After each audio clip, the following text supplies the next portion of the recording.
dl by dt 1/L dl by dt। Mummy पानी रख दो एक बार लाके।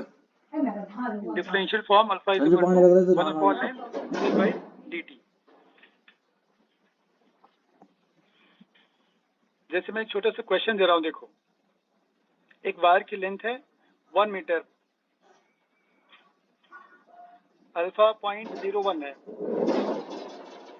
पर डिग्री सेल्सियस, 0.01 पर डिग्री सेल्सियस, और मैं टेम्परेचर इसका डिक्रीज कर दिया है, temperature decrease by 100 degree Celsius, temperature 100 degree मैंने कम कर दिया है, समझ रहे हो?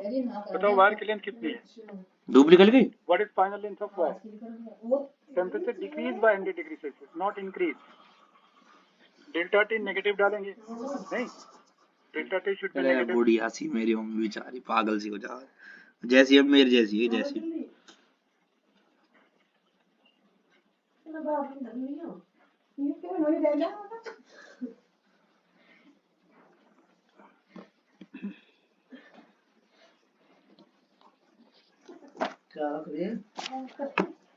हाँ तो बहुत सारे बच्चे आ गए, ठीक है। ठंड कुछ कम है क्या बाहर? सुबह उठोगे देखोगे ठंड ज्यादा नहीं, चलो चलते। अच्छा आए करिए आप लोग। तो सारी सीट फुल हो गई। 2 सीट बची है, 2 नहीं, रुक जा, 1 2 3 4 5 6 बची है। आओ तुम लोग भी आओ, ज्यादातर बच्चे आया करो। आने से ना दिमाग के अंदर नेगेटिव एनर्जी निकलती है। देखो मंदिर जाने से ना भगवान तुम्हारी कृपा नहीं करते हैं। ये नाराज हो रहा होगा, इसके पिताजी मंदिर में बैठे रहते हैं, बट मंदिर जाने से आपके अंदर नेगेटिव एनर्जी बाहर जाती है, पॉजिटिव एनर्जी फ्लो करती है। जैसे आप कहीं ठेके पे जाके बैठ जाओ ना, अगर तो वहाँ सारे पीने वाले बैठे होते हैं अंदर, तो वहां बैठे तो आपके अंदर नेगेटिव एनर्जी बाकियों की ट्रांसफर होती है। पड़ोसियों का बहुत फर्क पड़ता है भाई। नहीं, आपके पास कोई बैठ के अगर हमेशा कंटिन्यूअसली मोबाइल यूज करता है और आप पढ़ने में कंसंट्रेशन बनाओगे, कैसे कर लोगे? दिमाग दाएं बाएं तो जाता है कि नहीं जाएगा? बताओ। घर में आप टीवी रूम में बैठ गए, टीवी कोई देख रहा, आप बैठ के पढ़ने की कोशिश कर रहे हैं, कितना पढ़ लेंगे आप? कितने स्पीकर लगा लो दिमाग में, वो नहीं जाएगा भाई। बट पढ़ने वाला बैठा तो पढ़ेंगे, है ना। हर बच्चा पैदा तो नॉर्मल तरीके से ही होता है, नॉर्मली तो जीवन, उसको क्या पता साल 2 साल में क्या होना है, बट जैसा जहाँ उसका जीवन रहता है वैसे धीरे धीरे वो आगे काम करता है। बहुत फर्क पड़ता है, पॉजिटिव लोगों के साथ बैठना बहुत फर्क पड़ता है। अब यहाँ क्या है, यहाँ इंस्टीट्यूट का इन्वायरमेंट है, हर क्लासरूम का इन्वायरमेंट है, तो आप यहाँ आएंगे तो ज्यादा समझ आएगा, घर पे उतना नहीं आता है। जैसे आपके घर हाथ में देखो मोबाइल इस समय नहीं है, घर में पढ़ते रहते हैं, मैं भी पढ़ाता रहता हूँ, मोबाइल में अचानक मैसेज आ जाता है या कॉल आती है, तो हमें क्लास के, अब देखो यहाँ हम नहीं उठाते मोबाइल, मुझे पता है कि हम क्लास में कनेक्टेड हैं, वहाँ रहते हैं तो बीच में मोबाइल उठाना पड़ जाता है, किसके कॉल आ गई। नहीं, ये सब छोटी छोटी डिस्टर्बेंसेज हैं जो करती हैं गड़बड़। तो पढ़ने का सही जहाँ प्लेस है वहीं जाके पढ़िए, आने जाने में तकलीफ होगी, होने दो, क्या दिक्कत है? लाखों रुपए लगा रहे हो, 10-20 हजार ऐसे से सिलेक्शन तो हो जाए मेरा कम से कम। तो आप लोग ये कोशिश करिए, आइए, ठंड धीरे धीरे कम होती जा रही है, ट्राई करिए, बहुत फायदा होगा इसका। तो देखो ये आज तक तुम बताओ ना कितने बायजल्स या बहुत सारे वेदांता कितने सालों से पढ़ा रहे हैं? आज से थोड़ी ना पढ़ा रहे हैं, बहुत सालों से पढ़ा रहे हैं, ऑनलाइन क्लासेस हो रही हैं। कितने बच्चे टॉप 10 आए आज तक? एक भी नहीं आए। एक्चुअली टॉप 100 बच्चा वो ऑनलाइन पढ़ता ही नहीं है। टॉप 100 रैंकर जो बच्चे होते हैं वो ऑनलाइन पढ़ते ही नहीं है, तो सब ऑफलाइन पढ़ते हैं यार, ऑनलाइन कहाँ पढ़ते हैं वो। तो ऑनलाइन पे काम चलाओ काम है, जो मजबूरी में पढ़ना पड़ रहा है, आउटपुट कितना आएगा तुम लोगों को ही पता है। ऑफलाइन एग्जाम ऑनलाइन एग्जाम में बहुत फर्क पड़ता है, यहाँ टेस्ट देना और घर में बैठ के टेस्ट देने में बहुत फर्क पड़ता है कि नहीं। तो आप धीरे धीरे अपने आप को, अगर चांस मिले तो कन्वर्ट करिए, एग्जाम भी कोशिश करिए कि उनसे बात कर लो, अगर अलाउ करें यहाँ बैठ के दो एग्जाम, तो एटलीस्ट हम यहाँ बैठ के देना चाहेंगे, सो दैट हमें कोई सेल्फ ना लेना पड़े कहीं से कुछ। सबसे ज्यादा एग्जाम देना ये और खुदा ना क्या कर दिया, ऑन करके चल दिया था। चलो अच्छा, एक मिनट, स्क्रीन तो नहीं गई? चली गई सर। बताओ भी आंसर क्या बताऊं? 1 metre, yes sir. 1 plus 0.01 into -100। -100। Minus क्यों नहीं किया डिक्रीज में? फाइनल माइनस इनिशियल करते हैं ना, नहीं? तो ये देखो 0 आ गया ना, प्रैक्टिकली पॉसिबल है वायर की लेंथ 0 हो जाए टेम्परेचर कम करने से। क्या हुआ? 0.01, ठीक। तो देखो आंसर 0 आ गया, जो कि आंसर पॉसिबल है नहीं, प्रैक्टिकली तो पॉसिबल नहीं है। पता है क्या गड़बड़ हो गया है? क्या गलत हो गया बताना। देखो बताते हैं क्या गलत हुआ है, इसको आगे ले जाता हूँ। देखो dl/l it is alpha dt, हम करेंगे integrate, initial limit L0, final limit L, तो आ गया ln L/L0, ये आएगा ना, ये आ गया अल्फा t माइनस 0, या जो भी डेल्टा टी डालना है डाल सकते हैं, T2 माइनस T1 कर सकते हैं आप, डेल्टा टी कर सकते हैं, जो भी लेना ले लो। पॉजिटिव नेगेटिव बात की बात है, ठीक है जी। तो L देखो आ गया L0 exponential power alpha delta T. मैं आपको दिखा रहा हूँ एक चीज, आपको लिखना नहीं है, लिखो मत, देख लो। इतना ज्यादा हाई फाई चीजें आपको मेडिकल में नहीं पूछी जाएंगी, बट गलत क्या हो रहा है मैं तुम्हें सिखा रहा हूँ। तो एक्सपोनेंशियल का एक सीरीज है ये, 1 प्लस जो भी पावर है ना, इसको सिंगल पावर आएगा, plus alpha delta T whole square आता है, होल स्क्वायर के नीचे 2 आएगा, ऐसे ना इसमें इन्फिनिटी तक की सीरीज होती है, ये इन्फिनाइट तक होती है। बट अल्फा की जो वैल्यू हमें न्यूमेरिकल में देते हैं बहुत कम देते हैं, -3 -4 डिग्री सेल्सियस होती है इतनी। आप देखना ना बहुत कम होती है न्यूमेरिकल में, देखना नजर डालना, तो -3 4 डिग्री सेल्सियस के ऑर्डर में होती है। और डेल्टा टी 10 डिग्री 20 डिग्री तुमने ज्यादा किया, सपोज 10 डिग्री 20 डिग्री का चेंज किया ना, ये 10⁻⁻3, तो स्क्वायर वाला टर्म क्यूब वाला टर्म तो बहुत छोटा हो जाएगा ना। देखिए स्क्वायर करेंगे -6 आएगा, क्यूब करेंगे -9 हो जाएगा, ऐसा होगा कि नहीं?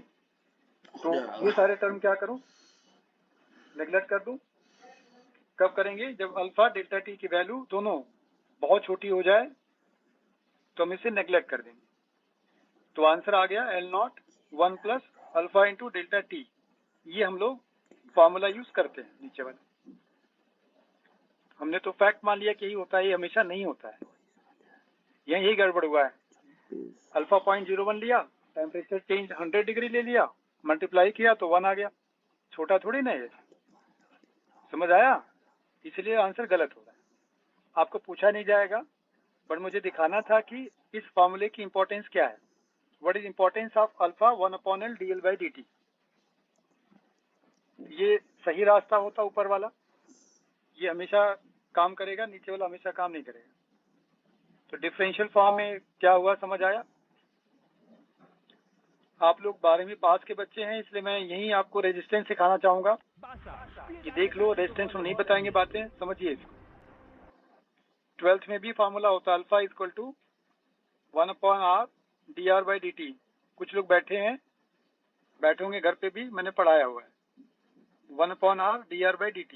ये फार्मूला होता है अल्फा का। अल्फा यहाँ क्या बोलेंगे? Temperature coefficient of resistance, right. तो आर देखो आता है R0 exponential power alpha into delta T, समझ आया? यहाँ भी अगर हम लोग एक्सपोनेंशियल टर्म को खोलेंगे तो 1 प्लस अल्फा डेल्टा टी आएगा, then 1 plus alpha delta T whole square आएगा। वही प्रोसेस है, अलग कुछ नहीं है, अप टू इन्फिनिटी। तो अगर अल्फा डेल्टा टी की वैल्यू छोटी है तो हम लोग क्या लिखेंगे? R0 1 plus alpha delta T. ये फॉर्मूला हमारा आ जाता है। समझ में आया? ये चीज भी साथ में लिख डालो कि ऐसा भी हो सकता है। लिख लो, रेजिस्टेंस वाला भी लिख लो।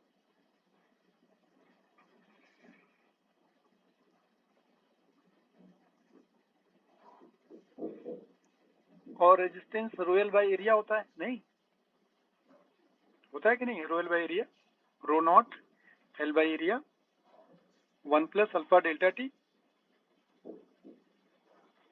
और ओम्स लॉ में एक चीज ये बताई जाती है कि भैया इतना टेम्परेचर मत चेंज करना कि फिजिकल कंडीशन चेंज हो जाए। जब आप हीट करेंगे ना तो आप बहुत ज्यादा मत करो, क्योंकि हम ओम्स लॉ लगाते हैं। ओम्स लॉ की कंडीशन है ना, अंडर सेम फिजिकल कंडीशन, तो बहुत ज्यादा मत हीट करना कि लेंथ और एरिया चेंज हो जाए। थोड़ा सा टेम्परेचर जो लेंथ और एरिया में कोई इफेक्ट अगर नहीं आएगा तो हम डायरेक्ट लेंथ एरिया देखिए काट देंगे, जैसे आर का फॉर्मूला वैसे रो का फॉर्मूला आ जाता है, नहीं? अरे वही रिजल्ट है, इतना तुम सदमे में क्यों आ गए? इतने जानते तो हो रो नॉट भी होता है, जैसे आर होता है वैसे रो होता है, ऐसे वैरी शेप करता है। बट कंडीशन है कि लेंथ एरिया हम काटेंगे दोनों तरफ से, मतलब लेंथ एरिया क्या है, कांस्टेंट है, ठीक है ना, लेंथ एरिया कांस्टेंट है।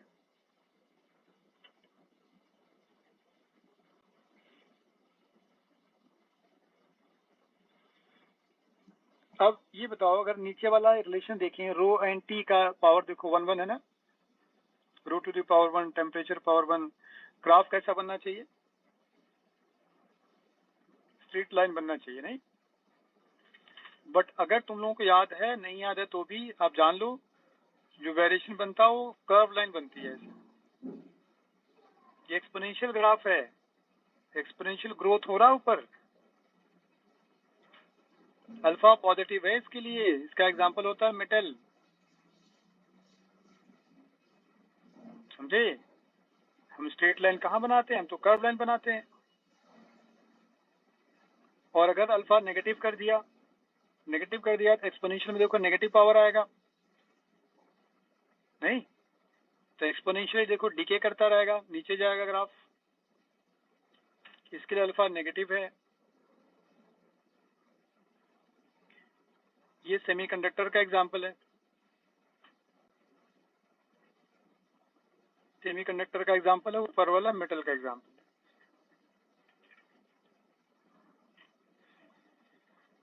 तो अब तो भरोसा हो गया ना कि भैया एक कर्व लाइन का मतलब एक्सपोनेंशियल ग्राफ है ना? हम स्ट्रेट लाइन कभी ग्राफ नहीं बनाते, हमेशा कर्व बनाते हैं, क्योंकि एक्चुअली वो तो हम तो उसको बाद में नेग्लेक्ट करके बना दिए ना, लाइन बनती थोड़ी ना है, सही में तो एक्सपोनेंशियल बनता है। तो इसका ग्राफ, इसका एविडेंस है कि भैया एक्सपोनेंशियल ही होता होगा, इसीलिए ग्राफ कर्व लाइन बनी है। समझ आया पॉइंट, नहीं आया? चलो मैं रफ करूंगा पेज। एक्चुअली एम्स लेवल का एग्जाम जो था वो ये सब चीज पूछते हैं एम्स वाले, नीट नहीं पूछते, एम्स ये सब चीज टांग अड़ाते हैं। कुछ नहीं अड़ाएंगे तो असर्शन में जाके करते हैं पंगा, है ना, कि ग्राफ लीनियर है, वेरिएशन कैसा होता है। तो एक्सपोनेंशियली ग्रो होता है मेटल में, एक्सपोनेंशियली डिके होता है सेमीकंडक्टर में। ठीक है, ये वर्ड याद रखना, आप लीनियर वेरिएशन मत दिखाना, न्यूमेरिकल में दिखा लेना, वहां मत दिखाना, ठीक है? चलो नेक्स्ट पॉइंट है कैलोरीमेट्री। कैलोरीमेट्री मतलब कुछ मेजर करेंगे। मेनली यहाँ क्या मेजर करते हैं, जो ये डिवाइस बनाया गया था कैलोरीमीटर, ये actually specific heat of unknown metal के लिए बनाया गया था, कि हम किसी मेटल का स्पेसिफिक हीट कैलकुलेट कर लेंगे जो हमें पता नहीं है। कैलोरीमीटर का मेन काम था। अब इसके लिए आपको पहले पढ़ना पड़ेगा स्पेसिफिक हीट क्या होती है। अच्छा, यहाँ हम लोग गैस की बात नहीं करेंगे, इस चैप्टर में गैस की बात हमें नहीं करनी है, तो हम इसमें ग्राम की बात करेंगे, मोल की बात नहीं करेंगे, है कि नहीं? गैस में मोलर होता है ना, यहाँ थोड़ी मोलर होता है, यहाँ तो लिक्विड होगा या सॉलिड होगा, है ना? तो हम लोग ग्राम स्पेसिफिक हीट पढ़ेंगे।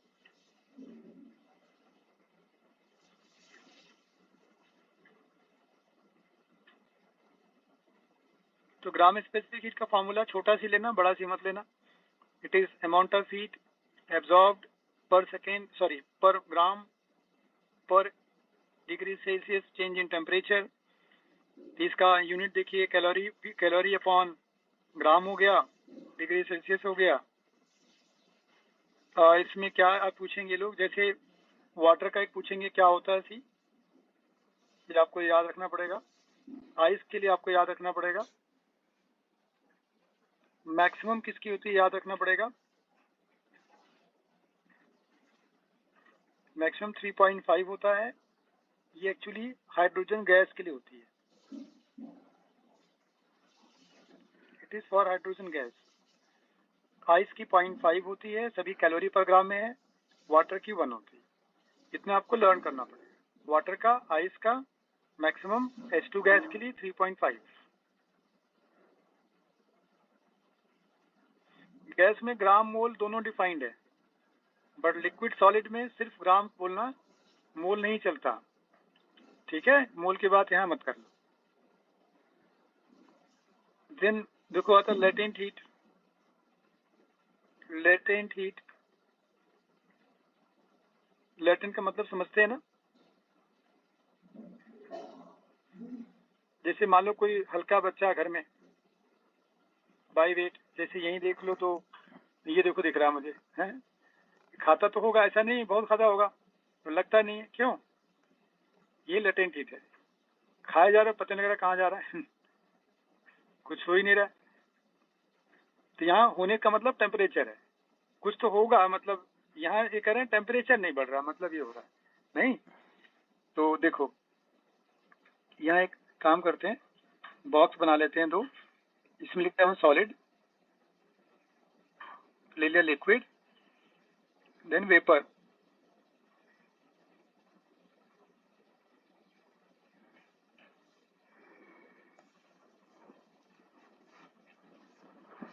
देखिए वेपर हो गया ना। सॉलिड से लिक्विड बनेगा, स्टेट कन्वर्जन हुआ, टेम्परेचर कांस्टेंट है, TT कांस्टेंट है, स्टेट कन्वर्जन हो रहा है, तो यहाँ लेटेंट हीट होगी। ठीक है ना? लिक्विड से वेपर बनाएंगे आप, अगेन टेम्परेचर कांस्टेंट है। यहाँ भी लिक्विड से वेपर बना, ये भी यहाँ आएगा लेटेंट हीट। तो मान लो कि m ग्राम तुमने सब्सटेंस लिया, तो कितना हीट रिक्वायर्ड होगा? यहाँ हीट रिक्वायर्ड होगा ना, मास into latent heat of fusion word लगा देंगे। नहीं, लेटेंट हीट ऑफ फ्यूजन, क्योंकि मेल्टिंग हो रही है कि नहीं?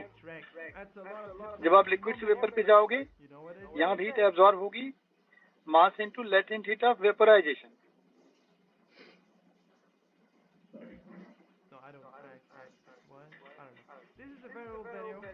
जब आप रिवर्स प्रोसेस आएंगे, जैसे वेपर को क्या बोलते हैं, इसको वेपर से लिक्विड बनाना, कंडेंसेशन, ये बोलते हैं ना कंडेंसेशन।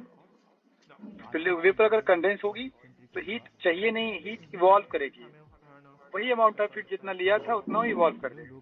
तो mass into latent heat of vaporisation, यहाँ भी वही है, होगा वही वैल्यू। हीट एब्जॉर्ब नहीं होगी, हीट इवॉल्व होगी। ऐसे आप लिक्विड से अगर सॉलिड में जाते हो, liquid to solid, right, liquid से सॉलिड बनाओगे अगर, हीट यहाँ भी क्या होगी, यहाँ भी इवॉल्व होगी, मास इनटू लेट।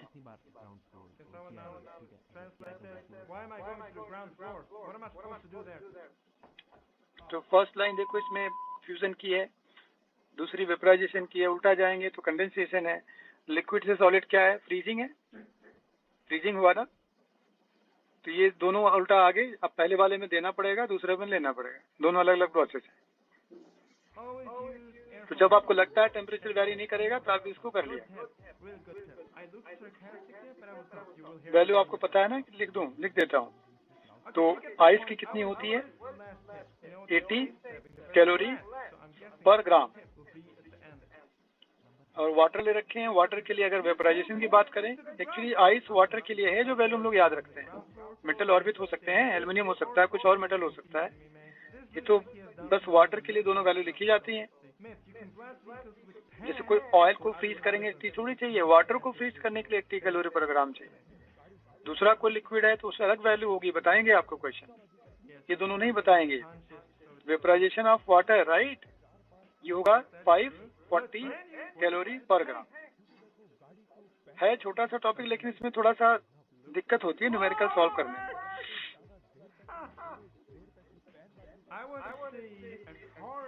देखिए क्वेश्चन में अगर लगता है आपको कि स्पेसिफिक हीट वेरिएबल है,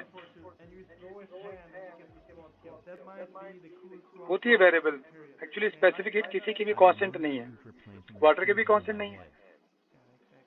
समझे आप? 18 डिग्री पर होती है जो हम 1 लेते हैं, ये जो 1 लेते हैं ना, 18 डिग्री पर होती है 1। आगे पीछे जाने पे वेरी करता है न्यूमेरिकल में, लेकिन हम लोग डाल देते हैं, चाहे 40 हो, 60 हो, 70 हो, 1 डालते हैं। डालते नहीं डालते? एक्चुअली होती नहीं है सब पर। मैं ज्यादा एग्जांपल लूंगा मेटल के लिए। मैं एग्जांपल ले रहा हूँ variation of specific heat of metal. तो मेटल में थोड़ा अजीब देखा गया कि जैसे जैसे आप टेम्परेचर ज्यादा करते हैं ना, इसका ग्राफ ये कुछ ऐसा होता है, ऐसा देखिए ग्राफ ऐसा बढ़ता है, और एक डेफिनेट टेम्परेचर के बाद ये सीधी लाइन हो जाती है, ये राइट। तुमको पता होगा शायद, ये चीज पता होगा आपको। जैसे मेटल की एवरेज मोलर स्पेसिफिक हीट कितनी होती है पता होगा आप लोग, बताओ। याद नहीं है? 25 जूल पर नहीं होती है, 25 जूल पर ग्राम पर डिग्री सेल्सियस होती है। अरे 3R नहीं होती, 3R ड्यूलॉन्ग ने बताया था। ड्यूलॉन्ग पेटिट वर्ड है ये। क्या है सर? कुछ तुम लोग याद आता नहीं है। ड्यूलॉन्ग पेटिट ने केमिस्ट्री में भी है भाई ये। ड्यूलॉन्ग पेटिट ने बताया था कि हर मेटल की एवरेज स्पेसिफिक हीट 3R होती है। आप जानते हैं, आप 8.312 होती है ना 8.312। 8.312 मल्टीप्लाई बाई 3 तकरीबन 25 के आसपास जाती है। नहीं, अब इसे 3R कर दो। अगर कैलोरी में जाएंगे तो R की वैल्यू 2.18 के आसपास होती है। ये 6 हो जाएगी कैलोरी में। जूल में जाएंगे तो 25 होती है 3R है। R की वैल्यू आप गैस कांस्टेंट क्या डालना चाहते हो जूल में या कैलोरी में, उसके हिसाब से वैल्यू चेंज होती है। बट एक पॉइंट ड्यूलॉन्ग ने ये बताया था कि ये जो 3R होती है ना, ये एक पर्टिकुलर टेम्परेचर के बाद होती है। ये जो टेम्परेचर है ना ये वाला, इसका नाम होता है डिवाई टेम्परेचर। कैपिटल टी के साथ DY लगा देना, डिवाई टेम्परेचर, DBY। तो डिवाई ने बताया कि ये डेफिनेट टेम्परेचर के बाद होती है 3R, और इसके पहले स्पेसिफिक हीट टेम्परेचर पावर 3 के प्रोपोर्शनल होती है। ये देखिए ऐसे, ये पैराबोलिक नहीं है। देखो पैराबोला स्क्वायर में भी ग्राफ ऐसे बनता है, क्यूब करेंगे तो भी ग्राफ ऐसे बनेगा।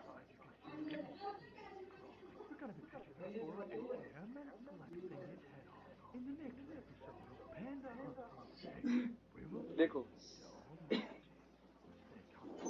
ग्राफ, मैं 2-3 ग्राफ बना रहा हूँ। देखो y x लिया, देखो आप x स्क्वायर प्रोपोर्शनल y होगा ना। पैराबोला बना के नहीं बना, ग्राफ का शेप ऐसे दिखेगा। x क्यूब प्रोपोर्शनल y कर दो, ग्राफ का शेप ऐसे बनेगा। तो फर्क क्या पड़ेगा भाई? क्यूब करने पे ज्यादा ऊपर होगा, इसमें थोड़ा सा होगा। जैसे आप देखो, मैंने x की वैल्यू 2 डाला, y 2 स्क्वायर है, नीचे वाले में कितना आएगा? 2 पावर 3 आ गया, 8 आ गया। तो जितनी पावर इंक्रीज करते जाओगे ना, ग्राफ ऊपर भागेगा। देखिए ग्राफ ऊपर चला गया इसके। नहीं, जितनी पावर बढ़ाओगे जल्दी ऊपर जाएगा ना। देख 2 टाइम्स करोगे स्क्वायर में 4 टाइम्स होगा, क्यूब में तो 8 टाइम्स हो गया ना, ग्राफ एकदम ऊपर भागेगा। तो आपको ग्राफ को देख के पता नहीं लगेगा कि स्क्वायर ग्राफ, एक सिंगल ग्राफ में नहीं पता लगता कि स्क्वायर है या क्यूब है, क्या है। बहुत सारे ग्राफ बनाएंगे तो हम कंपेयर कर सकते हैं। अब जैसे हमने लीजिए आप X cube proportional Y square. अब बताओ ग्राफ कैसा बनेगा?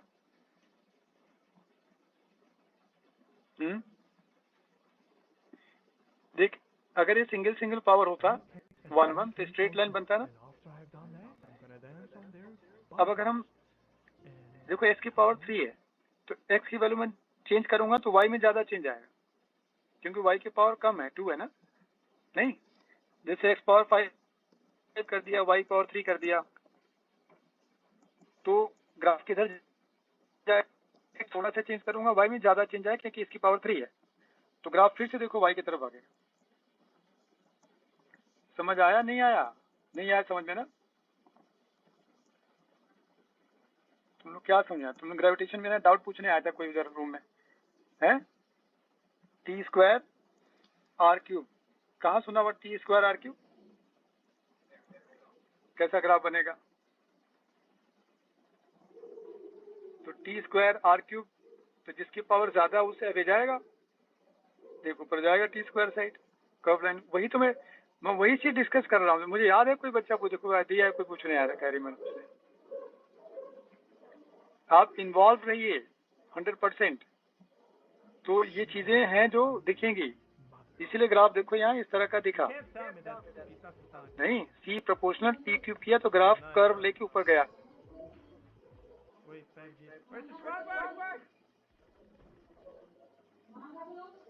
चलो तो ये था पॉइंट।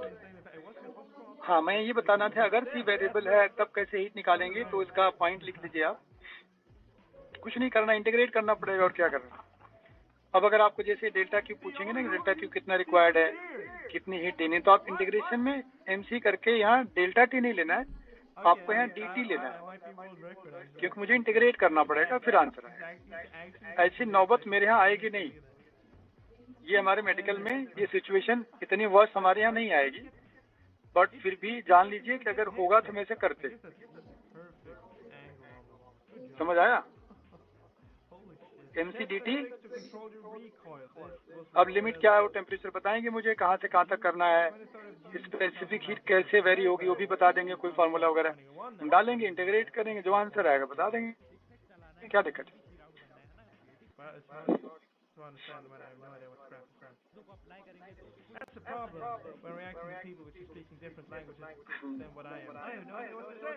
अब इसमें मुझे एक टेम्परेचर का वेरिएशन दिखाना है विद टाइम। लिख लो आप, टेम्परेचर टाइम ग्राफ।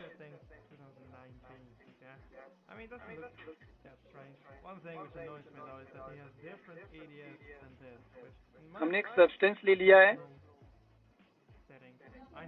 एक सब्सटेंस लिया है सॉलिड फॉर्म में, टेम्परेचर 0 डिग्री, सॉरी मैं नेगेटिव ले लिया, -T डिग्री सेल्सियस टेम्परेचर ले लिया। अब आपको इसमें करना ये है कि आप कांस्टेंट रेट से हीट इसे देते जाइए। लिख लो, it is given heat at constant rate, it is given heat at the constant rate, मतलब dQ/dt कांस्टेंट है, dQ/dt कांस्टेंट है, मतलब जो आप हीट सप्लाई करेंगे, हीट सप्लाई करने का रेट कांस्टेंट रहेगा। समझ गए? तो इसमें T का वेरिएशन कैसा होगा, टाइम के साथ बताना है टेम्परेचर वेरिएशन कैसा होगा। तो इसमें दो इंपॉर्टेंट केस देखिए। पहला केस, इफ टेम्परेचर चेंजेस,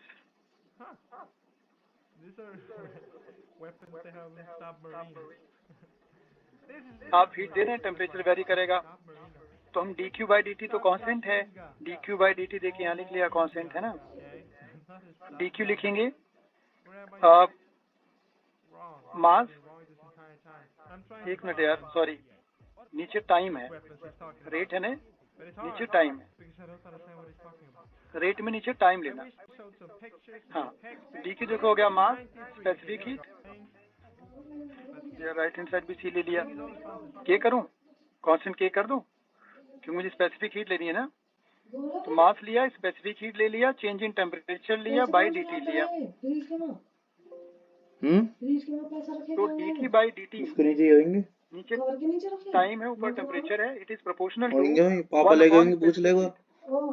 जब आप बनाने फ्रिज के कवर के नीचे से इधर की साइड सबसे ले गाओ निकाल के वो ऐसे करे रात को देवे सुबह ले जा, मैंने इन्हें कही गद्दे के नीचे धर दे, लेना तो जब ले गए होंगे देख लिए होंगे अरे यू पता ना तेने चौड़ा खड़ा बना दिया, मोस्ट लुक का मतलब लेस स्पेसिफिक हीट ना मैंने भरा मेरे मोटे मोमो।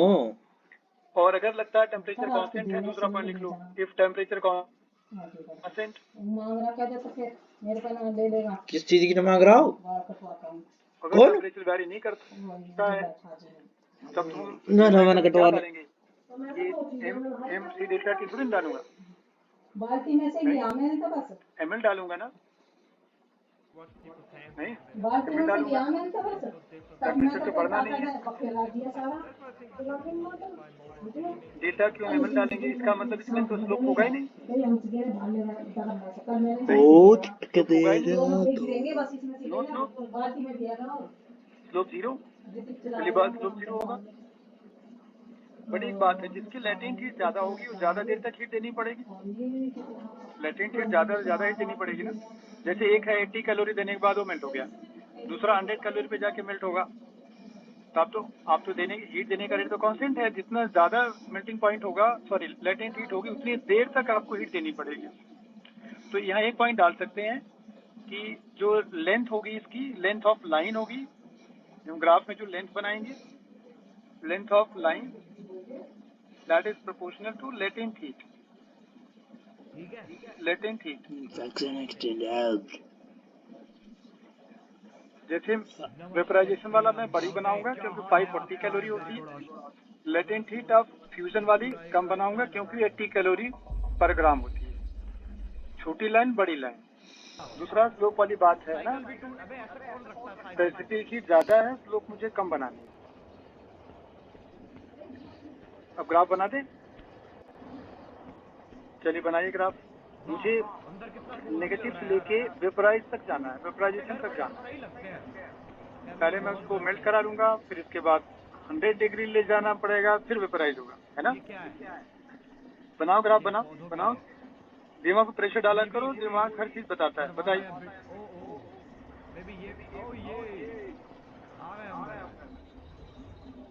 तो हम लोग ले लेते हैं नेगेटिव यहाँ से, ठीक है, यहाँ माइनस ले लिया, 30 डिग्री सेल्सियस। तो देखिए पहले ये टेम्परेचर बढ़ेगा, बढ़ गया टेम्परेचर। इसके बाद टेम्परेचर 0 डिग्री पड़ा रहेगा, 0 डिग्री पर तक ये क्या होगा बताना, ये मेल्टिंग हो रही होगी, फ्यूजन प्रोसेस है। फिर से टेम्परेचर बढ़ना स्टार्ट होगा, जब पूरा फ्यूज हो जाएगा, कंप्लीटली लिक्विड बन जाएगा, फिर टेम्परेचर बढ़ेगा। जैसे एग्जांपल अगर मैं आइस ले लूं, आइस का latent heat, sorry specific heat 0.5 होती है नहीं, और वाटर की 1, तो स्लोप किसका ज्यादा होना पड़ेगा? देखिए इसका स्लोप मैं कम कर रहा हूँ, देख रहे हो आप, ये एंगल छोटा कर रहा हूँ, एंगल बड़ा था नहीं, इसको थोड़ा सा मैं स्लोप को कम कर रहा हूँ, क्योंकि स्पेसिफिक हीट वाटर की ज्यादा है, आइस की 0.5 और वाटर की 1 है।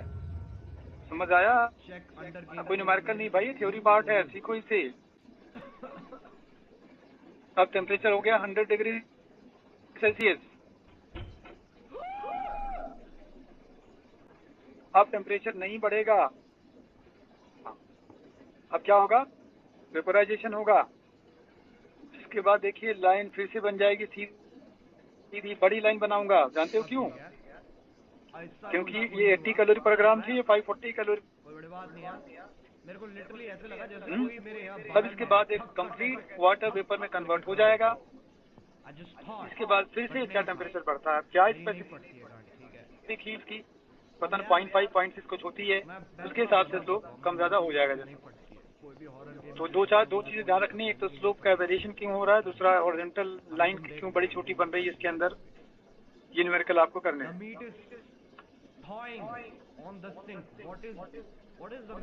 आ गया समझ में? जरा मुझे पैकेज देना मेरा वाला। लास्ट पॉइंट लिखिए, principle of calorimeter, principle of calorimeter. Principle of, सीधी लाइन लिखो आप, सिंपल सी लाइन है, heat loss is equal to heat gain, heat loss is equal to heat gain.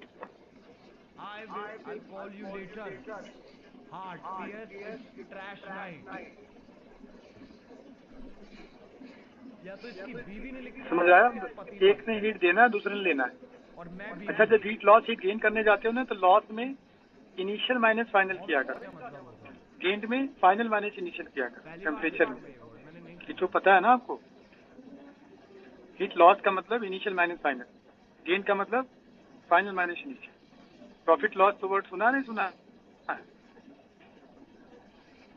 क्योंकि जब लॉस्ट वर्ड बोल दिया जाता है ना तो नेगेटिव बताने का कोई मतलब वहां नहीं बनता, इसलिए हम इनिशियल माइनस फाइनल करते हैं। लॉस्ट वर्ड डाल ही दिया उसने, तो इससे आप मैकेनिक्स में क्वेश्चन करते हैं। मान लो उसने बोल दिया कि रिटार्डेशन बताओ, रिटार्डेशन -5 मीटर पर सेकंड स्क्वायर हम नहीं बताएंगे, हम 5 बताएंगे।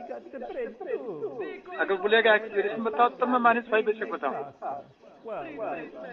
जब उसने रिटार्डेशन बोल ही दिया तो माइनस बताने का पर्पस थोड़ी ना, पर्पस समझ रहे मेरा? ये सब छोटी छोटी चीजें याद रखा करो। गाँव क्लियर कर दिया, जैसे अक्सर यहाँ बच्चा कंफ्यूज होता है, सर इसमें आप इनिशियल माइनस फाइनल कर दिया और फाइनल माइनस इनिशियल कर दी।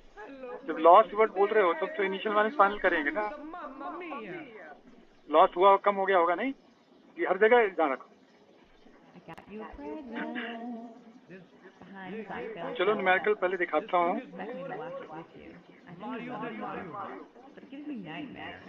बहुत ज्यादा थ्योरी नहीं है जब इसमें क्वेश्चन है 2-4। यार मैं कौन सा उठा लिया, मेरे में तो है ही नहीं है। नहीं है तो थर्मल प्रॉपर्टीज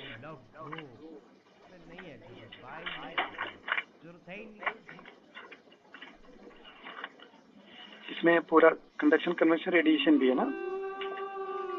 एक क्वेश्चन था इसमें, मैं देखता हूँ। सारे पे देते ना तो क्वेश्चन इधर उधर हो जाता है, इससे नहीं कहाँ चला जाता है। कितना मुश्किल होगा, ये एक मॉडल है, इसकी प्राइवेट लाइफ कितनी मुश्किल होगी। So difficult, so difficult. चलो देखो लेवल 1 निकालो फिर पता लगेगा बाद में। परसों एक रोल मिला था, मैं देखता हूँ आप लोग निकालना, चैप्टर निकालना कोई सा भी। ये तो कंडक्शन कन्वेक्शन वाले प्रॉब्लम्स हैं।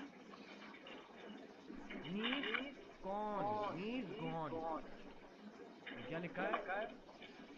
सराह कलेक्टेबल, कलेक्टेड,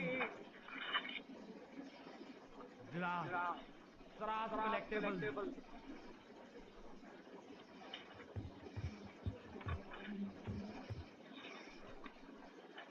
ये देखना, ये page number 137,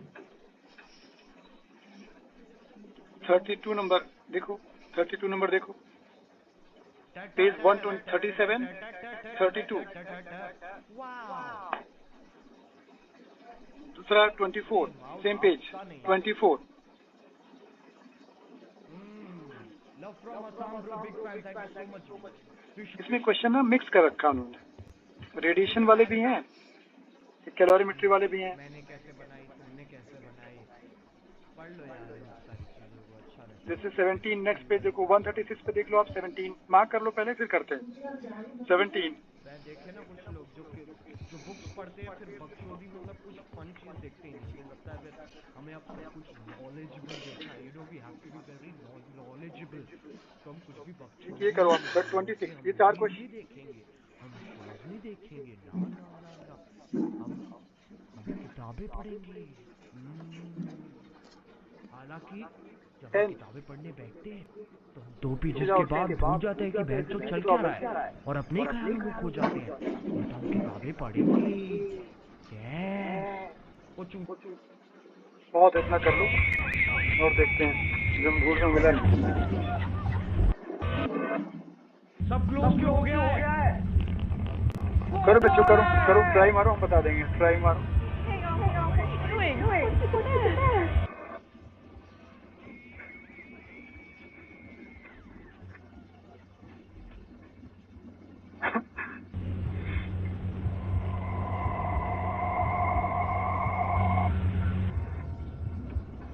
Get the hell out of here!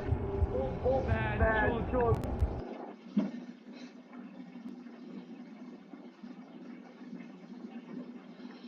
Doubt आप लोग एक तो 139 का 8 नंबर पूछते हो, पेज 139 8, ये डाउट आप लोग ज्यादा पूछते हो।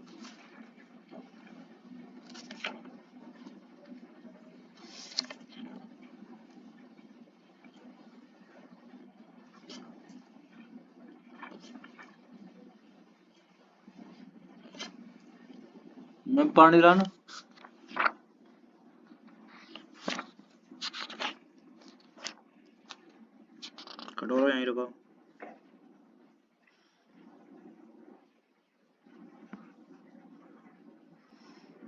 ओ बेंचोद, ये क्या? 22 नंबर। अरे bench,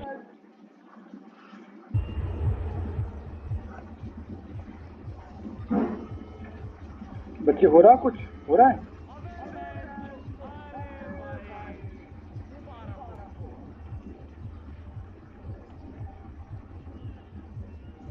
I don't give a fuck about बच्चा। अरे ये भी ब्लॉक कर दिया भाई।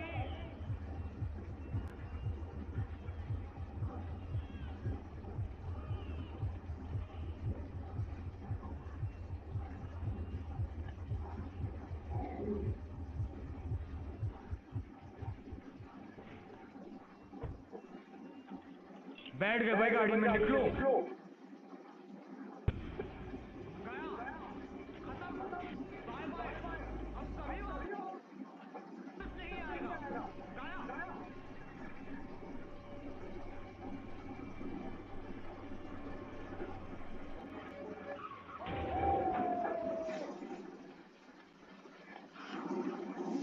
आप कौन से ट्राई मार रहे हो? 137 पेज वाले कर रहे हो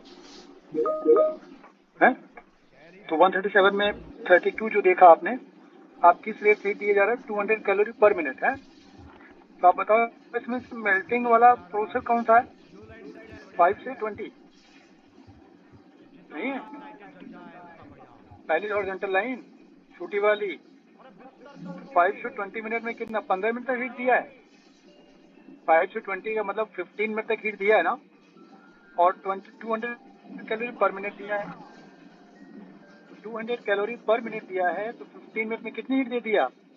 ये दिया, ये होगा मास इनटू लेटेंट हीट।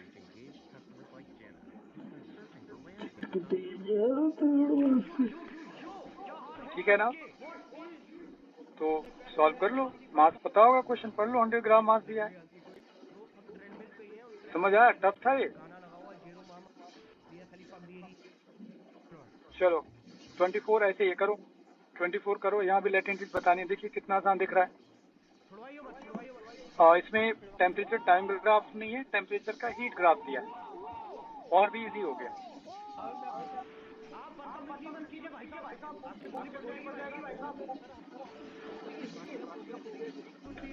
हाँ, Q2 से Q1, तो Q2 माइनस Q1 हीट तुमने सप्लाई किया इक्वल टू ml। आप करो ना, मैं तो बता दूंगा तुम्हें, ये सर बड़ा मजा आता है। तुम ट्राई मारो, चलो जल्दी। इस पेज पे 136 से कौन सा बताया था? 17। अच्छा, एक आध रहने दिया करो, खुद भी घर पे ट्राई मारना, ठीक है? सब अमी से करवाओगे? काम पे लगा रखा, बस घर पे ट्राई मारा कर। चलो 17 जल्दी करो। भाई वो नेचुरल है, कुदरत का करिश्मा। वो मेन्यू डाले इधर से थोड़ा लेफ्ट में, लेफ्ट में। Oh my God, hottest girl ever seen. अरे अंडे खा सकता हूं क्या? बच्चा अरे भाई,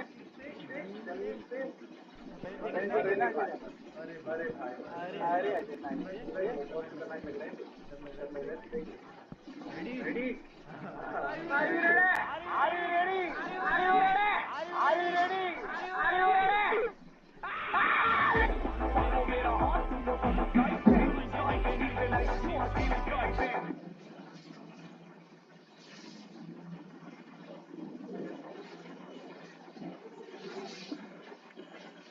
ओ पकड़ो मेरा हाथ, चले के ऊंचाई पे, यहाँ पे।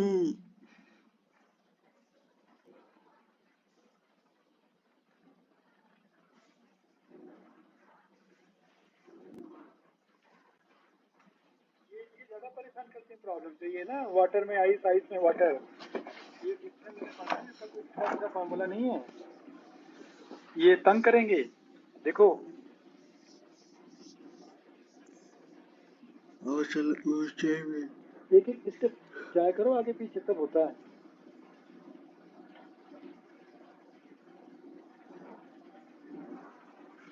$100 gram ice eight 0 degree Celsius mix with 20 gram steam eight 100 degree Celsius. आप क्या करो, टेम्परेचर मान लो कोई 30 डिग्री सेल्सियस है, तो आइस 0 से T गया होगा, पहले मेल्ट कराओ, पहले आइस को मेल्ट करा लो, 100 इंटू 80, ये तो मेल्टिंग के लिए हीट चाहिए,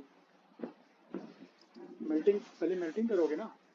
अब इसका टेम्परेचर बढ़ेगा 0 से T तक, तो 100 into specific heat of water warm into T minus 0, ये हुआ हीट गेन। अब हीट लॉस दूसरी तरफ लेंगे, 20 ग्राम तुमने स्टीम डाला हुआ है।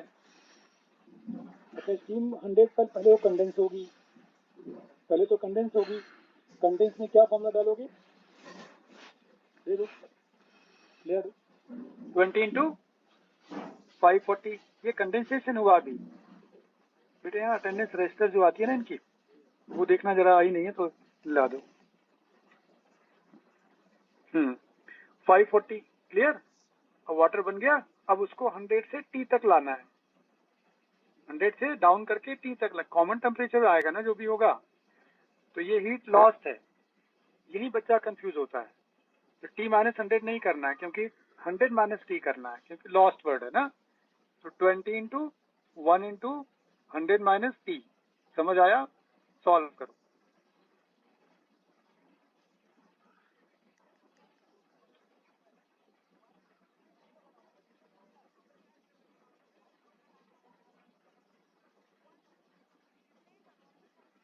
पेज 139 पे जाना है, 8 नंबर।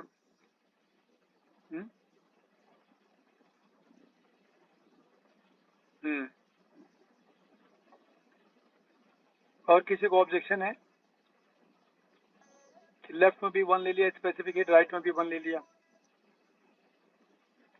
वाटर बन गया था ना, मेल्टिंग पर वाटर बन गया होगा।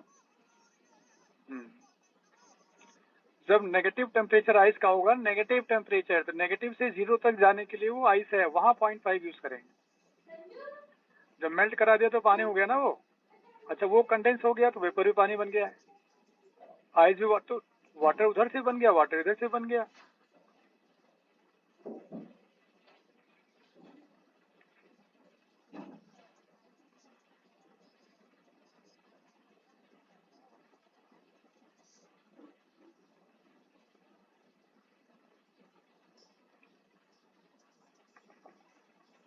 ठीक है, पेज नंबर 139, ये ट्राई मारिए।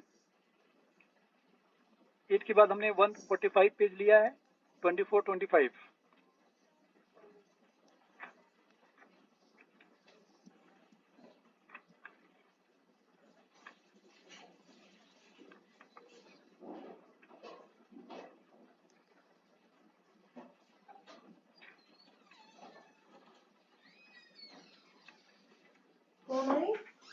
नीशु बुला रही, जरा ब्लू पेन देना। जहरो है, पेज नंबर 139, संजू है, पेज नंबर 8। जहरो संजू। ओ झटके दे जहा थोड़ा से करना नहीं है, थोड़ा सा सोचेंगे तो आंसर आ जाएगा 8 वाला, बट डाउट हर बच्चा पूछता है।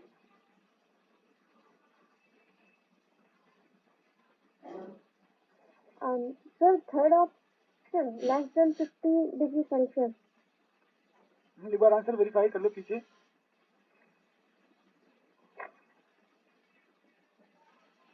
यही होता है, less than T1 plus T2 by 2 होता है, आंसर का जो आंसर आता है ना, less than T1 plus T2 होता है, T1 प्लस T2 बाई 2 से कम होता है,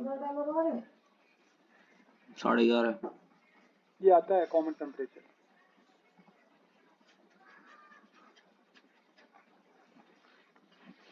जैसे T1 100 लिया होगा, T2 0 लिया है, नहीं लिया ना, पढ़ो देखो, तो आंसर लेस देन 50 है, बट तब आता है जब स्पेसिफिक हीट वेरी करती है। दर्द हो रहा पैर में। पढ़ लो पूरा क्वेश्चन, पढ़ लो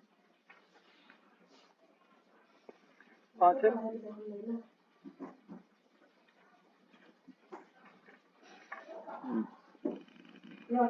आदित्य यादव, बहुत तेज दर्द हो रहा।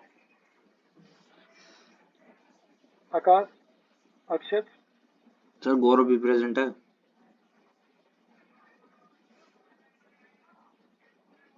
संजली कुमारी, आस्था गुप्ता, आशीष शर्मा 26, 27, 28, 29, 30, 31, 32, हर्ष हर्ष विश्वकर्मा, ज्योति सिंह, कनिष्का श्रीवास्तव, खुशी पंडित, खुशी सागर,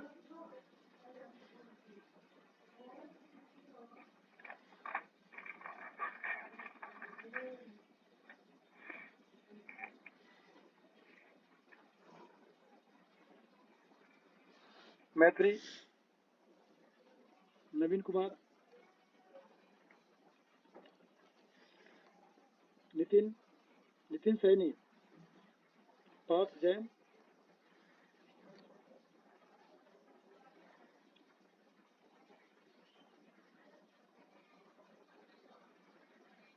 बादल एब्सेंट।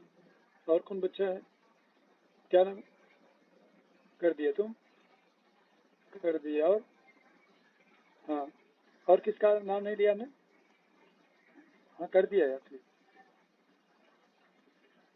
और तुम लोग को हो गए? प्रेरणा का नाम तो इसका इसमें होगा नहीं। प्रेरणा तेरा नाम इसमें है नहीं, है ना? नहीं है तो यार, रुक जा लगा देता हूँ। कितने बच्चे काउंट करके बताओ।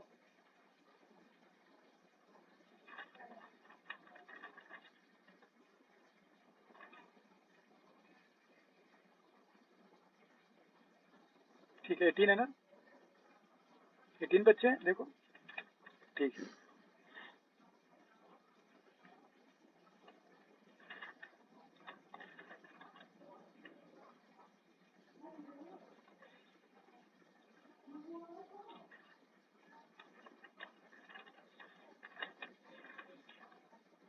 लो बेटा पेन अपनी।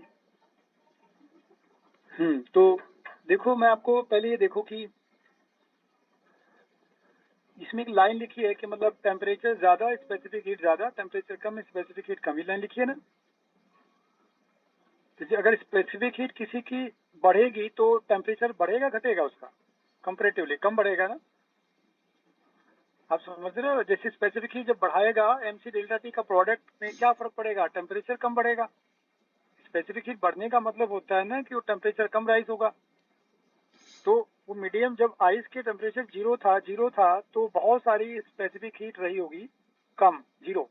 धीरे धीरे बढ़ा तो सी बढ़ने लगा, तो टेम्परेचर उतना नहीं बढ़ने देगा जितना पहले बढ़ता। तो आप हमेशा याद रखो कि अगर स्पेसिफिक हीट वो जीरो से बढ़ाना शुरू करेगा तो राइज ऑफ टेम्परेचर उतना नहीं होगा। वैसे ही अगर आप 100 वाले को देखो तो 100 का स्पेसिफिक हीट ज्यादा है, वो भी डाउन होगा तो स्पेसिफिक हीट भी डाउन होगी, उसका भी टेम्परेचर थोड़ा ज्यादा चेंज आएगा। इसका मतलब है कि वो ज्यादा हीट नहीं देगा। स्पेसिफिक हीट बढ़ने का मतलब है ना दो तरह से देखो, लॉस में ज्यादा हीट नहीं देगा, गेन में ज्यादा टेम्परेचर नहीं बढ़ेगा। mc डेल्टा टी का प्रोडक्ट नजर डाल, अगर स्पेसिफिक हीट ज्यादा है तो ज्यादा टेम्परेचर राइज नहीं होगा, अगर सी बढ़ा लोगे तो राइज कम होगा, है ना? और अगर सी किसी का हाई है, सी घटाना शुरू करो तो डेल्टा टी ज्यादा रखेगा। तो दोनों चीज में वो बहुत ज्यादा फर्क नहीं पड़ेगा। तो आप इसमें याद रखना कि मिड पॉइंट से नीचे ही आएगा, ऊपर नहीं जाएगा। इसका कोई डायरेक्ट फार्मूला नहीं है, कोई फार्मूला नहीं डाल के हम करेंगे। हम एक न्यूमेरिकल वैल्यू डाल के जस्टिफाई कर सकते हैं। जैसे मैं कॉमन टेम्परेचर पर आ गया, मोर देन 50 है तो मोर देन 50 कर देंगे। हम जस्टिफाई करने जा रहे हैं हम करने जा रहे हैं जस्टिफाई, क्योंकि हमें भी याद ऐसे रहता नहीं है। हम अपना लॉजिक लगाएंगे। देखो अभी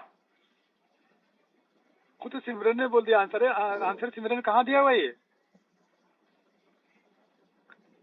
उधर से बोलिए। सर मुझे लगा कि वो लेस देन 50 होगा क्योंकि अच्छा रुको, अब हम बताते हैं आपको कि देखिए जो 100 टेम्परेचर इंक्रीज होगा। चुप रहा। अच्छा जो 100 डिग्री से डाउन हुआ है टेम्परेचर, जो लॉस हुआ है, तो ये देखो ये ज्यादा टेम्परेचर वाला है, ये 0 से इंक्रीज हुआ है 50 की तरफ गया है।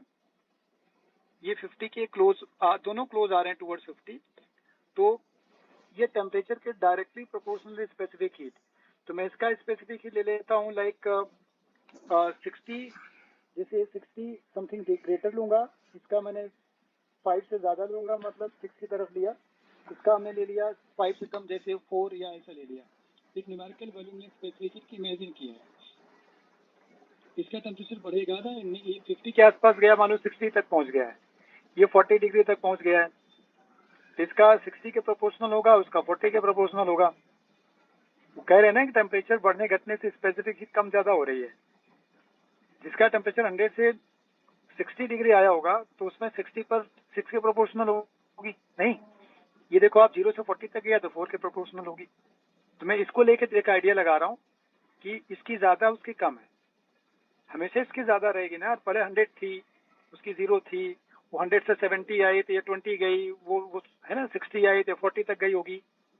जैसे से टी बढ़ेगा टेम्परेचर सी बढ़ेगा, उसका घटेगा तो घटेगा। ये लाइन समझ रहे हो आप? तो अब मैं कॉमन टेम्परेचर देख लूं तो देखो इसका मास, इन दोनों इक्वल मासेस हैं, पढ़ना सेम क्वांटिटी है, तो हमने मास इक्वल ले लिया, इसका भी मास ले लिया, इसका स्पेसिफिक हमने भी 6 लिया है। फॉर एग्जांपल 100 माइनस टी, क्योंकि लॉस किया है, ये तो लॉस है ना इसके लिए, इसमें गेन हुआ है ना। तो इसका देखो आया m इंटू 4 6 मैंने इमेजिन किया है, 5 से ज्यादा तो 100% ही होगी, नियर टू 50 गए तो 52 53 कुछ तो होगी, तो 100% इसकी ज्यादा स्पेसिफिक है, उससे कम स्पेसिफिक। न्यूमेरिकल वैल्यू डाला है और मैं देखता हूँ अपना लॉजिक लगा के क्या आंसर आना चाहिए। देखो इसमें क्या आंसर आ रहा है, लगभग काट देते हैं इसे, तो 600 माइनस इधर जाओ, नहीं उधर जाएगा 60 प्लस 40 ना, तो ये 10T आया, टी कितना है बताना, 60, वो मोर देन आएगा, more than T1 plus T2 by 2 आएगा।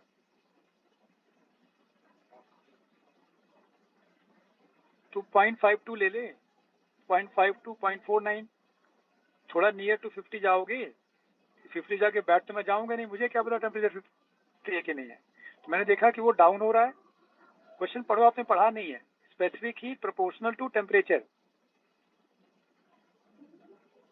पढ़ा है? यस सर, आ गया समझ तो में। जो 100 डिग्री है उसका डाउन हुआ होगा, नियर 50 आएगा, तो 50 के ऊपर थोड़ा तो रखो, 55 60 डिग्री के आसपास रखो, इसका थोड़ा गेन करके 40 45 तक जाओ, तो उसकी स्पेसिफिक हीट 100% ज्यादा होगी देन आइस, हमेशा हर स्टेज पे, क्योंकि तो 100 से स्टार्ट करेगा और डाउन होगा, ये 0 से स्टार्ट करके अप होगा। तो मैंने एग्जांपल डाला है 4 और 6, बट 100% पहले को तो मैं ज्यादा रखूंगा, 0.5 से ज्यादा रखूंगा, उसको 0.5 से कम रखूंगा। तो आप थोड़ा चेंज कर लो डेटा, लेकिन हाँ इसकी हमेशा ज्यादा रखना, 5 से ज्यादा रखना, उसकी 5 से कम रखना। सॉल्व करना, हमेशा आंसर जो आएगा वो T1 प्लस T2 बाई 2 से ज्यादा है।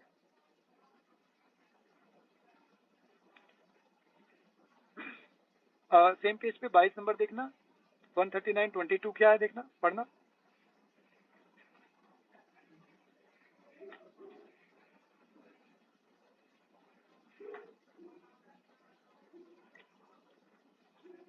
कौन सा है 22 नंबर, नेक्स्ट पेज पे है क्या? प्रॉब्लम देख लो कौन सी है, वन है इसी पर बेस्ड।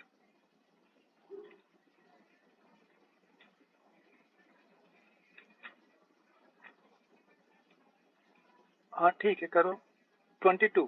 ये क्वेश्चन एक्चुअली फिजिक्स में नहीं सुना हुआ है। कौन सी लक्ष्य, आस्था शर्मा आती है क्या?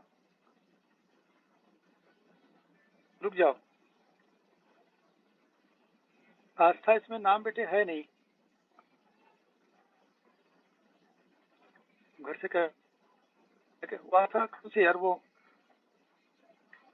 नहीं आस्था शर्मा, हाँ आस्था शर्मा की लड़की थी लास्ट ईयर सेकंड बैच में, लेकिन तो 12वीं में है, ऐसे पूछने आ गया होगा। आस्था गुप्ता है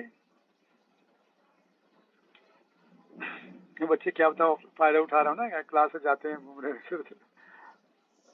अपने बैच में आस्था शर्मा है क्या कोई? देखिए चलिए, खैर सॉल्व करिए बेटा। हाँ सॉरी एंट्रोपी का डार्लिंग, चेंज पूछ रहा है, सॉरी सुना डार्लिंग। एंट्रोपी?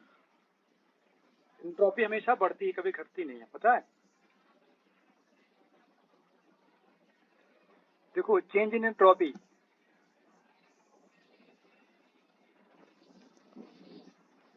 डेल्टा लगा देता हूं।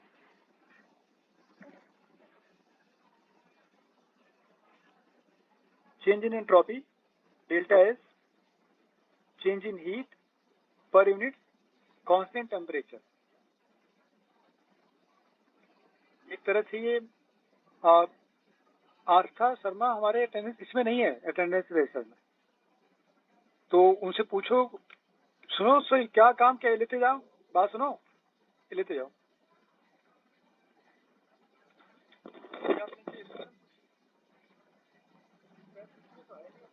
रजिस्टर में हो तुम बता रहे हैं बच्चे। देखो डेल्टा क्यू बाई टी ये होता है चेंज इन एंट्रोपी। ये तब लगाना जब टी कांस्टेंट हो, ये अप्लाई करना अगर टी वेरी नहीं करेगा देन। अगर लगता है टेम्परेचर वेरी कर रहा है, ठीक है, तो जो डेल्टा एस निकालने जाना उसमें इंटीग्रेशन में चले जाना, डी क्यू बाई टी करना, डी क्यू बाई टी करना, राइट। तो जो अब देखो इसमें टेम्परेचर वेरी हो रहा है, तुम्हारे प्रॉब्लम है कि नहीं हो रहा है? मेल्टिंग है ना, टी क्या रहेगा? नहीं हो रहा सर, कांस्टेंट कांस्टेंट रहेगा। तो change in entropy T delta Q क्या होगा, एमएल मास इनटू लेटेंट हीट, है ना, मास इनटू लेटेंट हीट। डालो वैल्यू,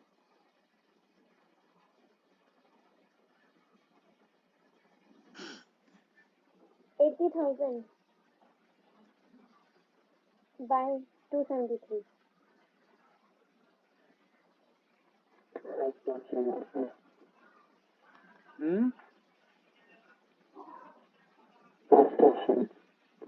देख लो जूल या कैलोरी, ये भी देख लेना। आंसर जूल में है, कैलोरी में है ना, पर ग्राम पर केजी, सब चीज देखा करो आप।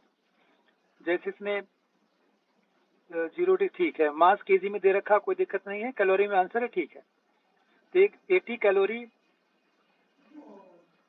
यार ये क्या लिख दिया, लेटेंट हीट पर डिग्री सेल्सियस, ये गलत नहीं लिखा है, ये पर ग्राम होता है, ये पर सेल्सियस नहीं पर ग्राम होता है। तो 80 कैलोरी पर ग्राम होता है, आंसर कैलोरी में है ना। तो आप केजी को ग्राम बना लो, 80 कैलोरी पर ग्राम होता है, राइट, इनटू केजी को ग्राम बना लो।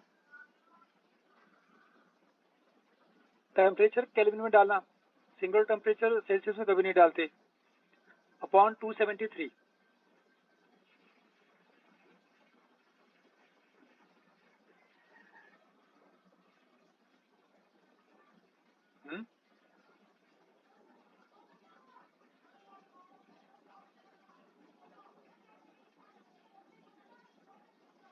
कितना ग्राम था, केजी कितना था? अच्छा चलो आगे चलो, बैठो मत, आगे चलो, कर लेना, कैलकुलेशन हो जाएगा, प्रॉब्लम नहीं है। अब आप क्वेश्चन नंबर करो, बूस्टर वाले में जाना। नंबर कौन सा बोला था, भूल गया। हाँ बूस्टर में था, 24. 24 25 है ना।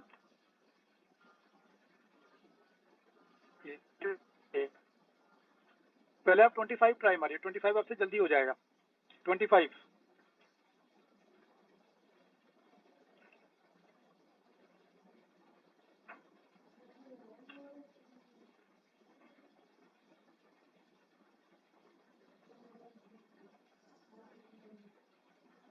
देखो टीचर है, बच्चे पता क्या सोचते हैं, कैलोरीमेट्री की थ्योरी लिखवा दिया, 2 एग्जांपल करा दो, हो गया चैप्टर। तो अपना हमने फर्ज पूरा किया, पता है, हमने अपना फर्ज पूरा किया। इससे थोड़ी ना हो जाएगा यार, क्वेश्चन तो करो, क्वेश्चन तो नहीं आते तुम्हें, ये प्रॉब्लम करवानी पड़ेगी, करनी पड़ेगी, यही तो देखो करने में। इसलिए हमेशा रेशियो जान लो, अगर 1.5 आवर घर पे बैठ के पढ़ने हैं तो आधे घंटे थ्योरी 1 घंटा न्यूमेरिकल, ये रेशियो होता है फिजिक्स का। डबल टाइम न्यूमेरिकल में दिया करो, ये नहीं कि आप थ्योरी पढ़ के निकल लेते हो। 3 घंटे पढ़ना तो 1 घंटे थ्योरी पढ़ना, 2 घंटे मुझे न्यूमेरिकल करने हैं, सेम टॉपिक के, तब जाके टॉपिक क्लियर होता है। डाउट्स आएंगे, डाउट मार्क करिए।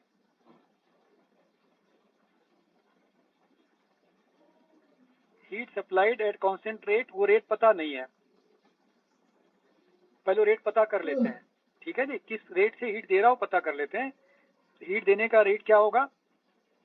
अच्छा, उसने 0.1 ग्राम आइस मेल्ट किया है पर सेकेंड, है ना। तो जिस रेट से हीट सप्लाई करता जा रहा हो वो dq बाई dt, ये 0.1 ग्राम इंटू 80 करो, 0.1 ग्राम इंटू 80, 8 कैलोरी पर ग्राम, सॉरी पर सेकेंड हीट वो दे रहा है। हर सेकेंड में 8 कैलोरी हीट उसे देता जाएगा। नहीं समझ में आया? किस रेट से हीट दे रहा, मैंने रेट पता कर लिया कि पर सेकेंड ये 8 कैलोरी हीट उसे देगा, राइट। अच्छा, अभी देखो कि 100 सेकेंड में कितनी आइस वाटर बन गई होगी। देखो 100 सेकेंड में कितनी आइस वाटर बन गई, तो हर सेकेंड में 8 कैलोरी हीट दिए जा रहे हो, तो कितना आइस वाटर बनी? 0.1 ग्राम पर सेकेंड मेल्ट हो रही है।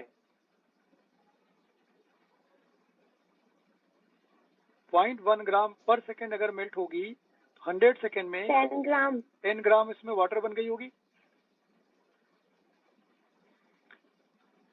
अब याद रखना, आइस मेल्ट हो गई है, अब टेम्परेचर बढ़ेगा इसका, हीट फिर भी दिए जा रहे हो तुम। तो अब dq बाई dt आपको पता है, dq बाई dt पता है 8, dq होगा mass, specific heat, change in temperature.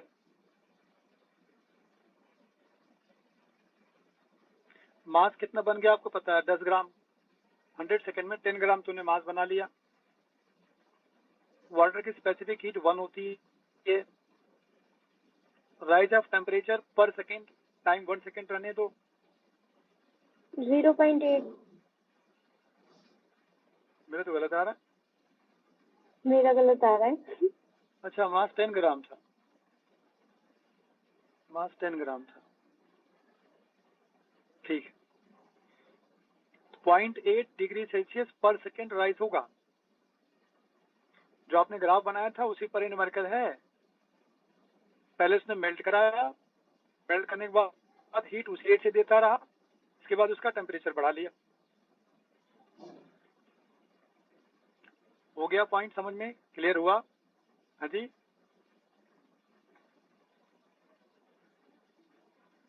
चलो लास्ट 4 करते हैं,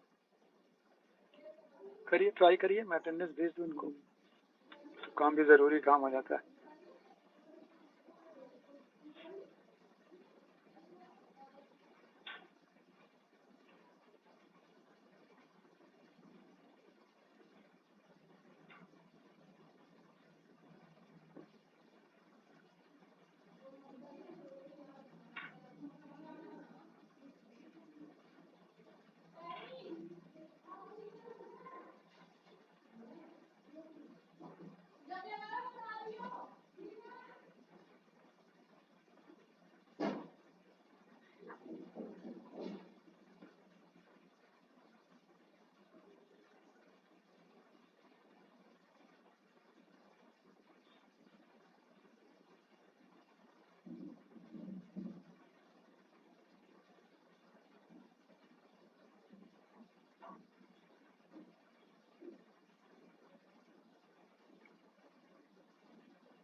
कर लो कर लो।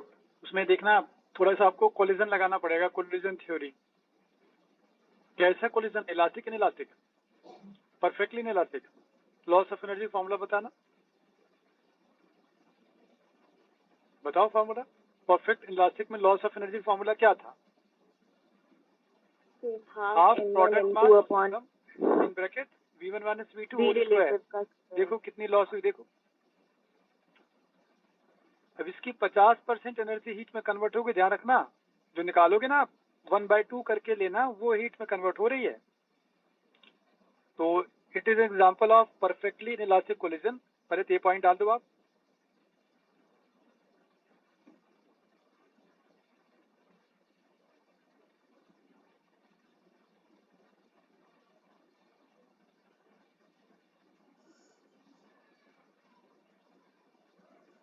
Half product upon sum V1 minus V2 whole square.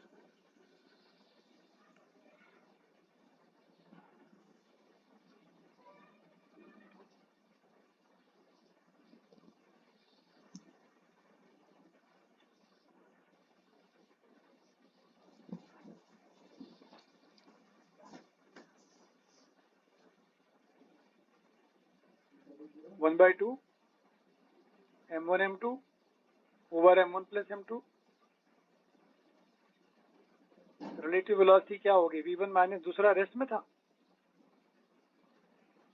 Collision के पहले रेस्ट में था, या 0 डालो।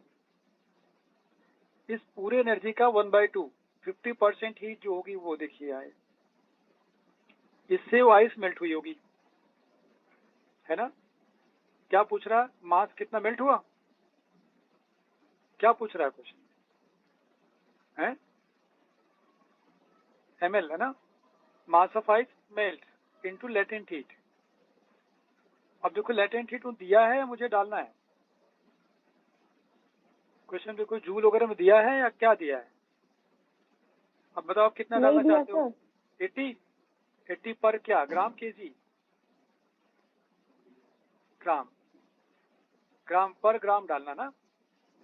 तो आपको मास यहाँ किस में डालना पड़ेगा बताना? ग्राम में, मतलब आंसर आपका ग्राम में आएगा। दूसरी बात सुनो, ओवर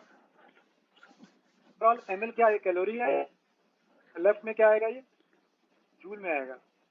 पहली बात ध्यान देना, लेफ्ट में जो भी मास डालना हो केजी में डालना, क्योंकि इधर जूल की बात हो रही है।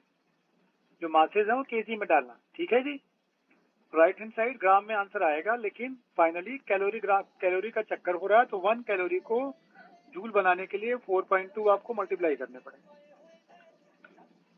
तो राइट हैंड साइड में 4.2 मल्टीप्लाई कर दो, सो दैट राइट में भी जूल हो जाए, लेफ्ट में जूल तो है ही है। देखो आपको कंफर्म हो गया चीजें?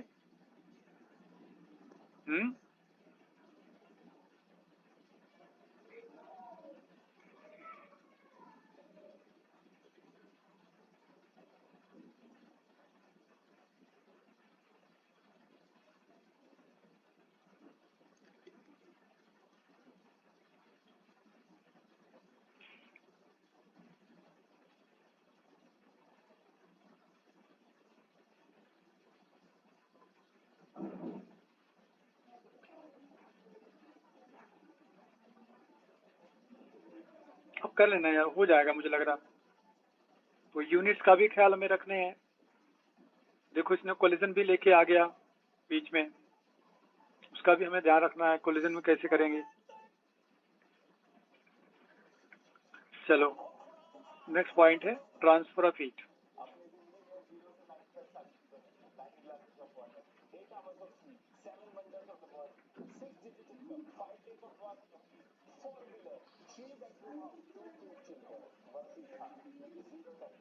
ट्रांसफॉर्मेशन क्या है? Conduction, convection, radiation. अरे पानी दे दो, पानी कैसे दे रही मम्मी? Conduction of heat.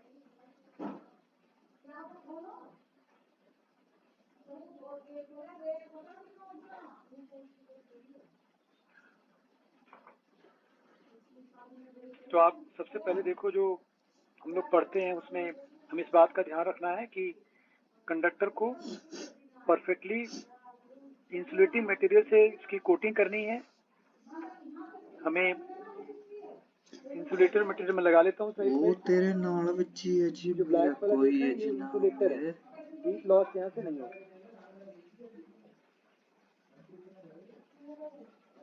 दूसरा इसमें जो कंडीशन हम देखने जा रहे हैं वो कोई भी क्रॉस सेक्शन ले लेना। इस क्रॉस सेक्शन का टेम्परेचर पूरे क्रॉस सेक्शन पर जो भी पॉइंट है इसका टेम्परेचर कांस्टेंट रहेगा। अगर आप आगे वाले क्रॉस सेक्शन पे जाते हैं, सपोज यहाँ जाते हैं, वहाँ जो भी टेम्परेचर रहेगा पूरे क्रॉस सेक्शन पर ये कांस्टेंट होना चाहिए। टेम्परेचर इक्वल नहीं होंगे दोनों सेक्शन पर, लेकिन जो भी होगा कांस्टेंट रहेगा। अगर direction of flow of heat left to right दिखा रहे हैं आप,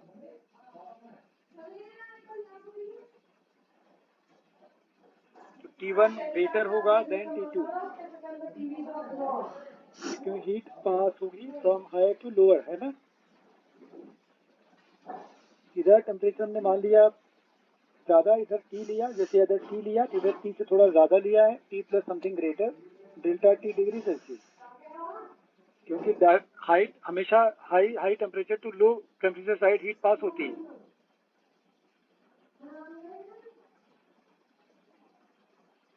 आया समझ में? तो अब फॉर्मूला इसको बोलते हैं स्टेडी स्टेट। ये सारे जो कंडीशन देख रहे हैं किसकी है? These are condition of steady state. चाहे आप बर्नौली थ्योरम की बात करो या यहाँ ट्रांसफर की बात करो, हम हमेशा स्टेडी स्टेट की बात करते हैं। कंडीशन बड़ा सिंपल सा है, आप क्रॉस सेक्शन पे जितने पॉइंट्स लेंगे हर एक पॉइंट का टेम्परेचर इक्वल होना चाहिए, टाइम के साथ वेरी नहीं करना चाहिए। जैसे मान लो ये बीच में देखा पीछे आगरा कैनाल जा रही है, नहर पार नहीं, नहर वाली वो आगरा कैनाल है, क्योंकि यमुना का पानी आगरा जाता है, वहाँ एनटीपीसी उनको चलानी है उस पानी। तो अगर मान लो पूरा रिवर पूरा कैनाल खाली पड़ा है, अब आपने पानी वहां से छोड़ा, तो पहले स्टेडी स्टेट थोड़ी ना रहेगा। पहले तो पानी जाएगा, लेवल धीरे धीरे बढ़ती है, अमाउंट बढ़ेगा, जब आगरा पानी पहुंच जाएगा इसके बाद कि कांस्टेंट रेट से आप देखेंगे हमेशा लेवल कैनाल में वही दिखेगा, फिर भी पानी जाता रहेगा। अब लेवल नहीं बढ़ेगी, लेवल सेम रहेगी, पानी फिर भी फ्लो होता रहेगा। ये तो होता है रिवर में, तो वो है स्टेडी स्टेट। पहले खाली वाले में स्टेडी स्टेट नहीं है। समझ आया पॉइंट? चलेगा। क्योंकि जब पूरा भर जाएगा तब हम बोलेंगे कि जितनी अमाउंट ऑफ हीट यहाँ से पास होगी वो दूसरी साइड से बाहर जाएगी। समझ रहे हैं पॉइंट? अगर सरफेस से वेपराइज करते रहोगे आप हीट को, यहाँ सरफेस हीट अगर वेपराइज होती रहेगी तो जितना अमाउंट दोगे उतना कभी उधर आ जाएगी ही नहीं। मान लो कैनाल के अंदर कहीं लीकेज है, या लोग देखा रास्ते में किसान लोग सिंचाई भी करते हैं पानी से, तो वो कैनाल के पानी अगर लोग ड्रेन कर रहे हैं बीच बीच में, तो हम थोड़ी बोलेंगे जितना हमने दिया उतना पहुंच गया। नहीं, कॉन्सेप्ट यहाँ भी है, जितना एंटर होगा उतना जाएगा। अगर हम हीट का सरफेस फ्लो स्टॉप कर दें, हमने इंसुलेटर लगाया, स्टेडी स्टेट बना लिया, अब हम बोल देंगे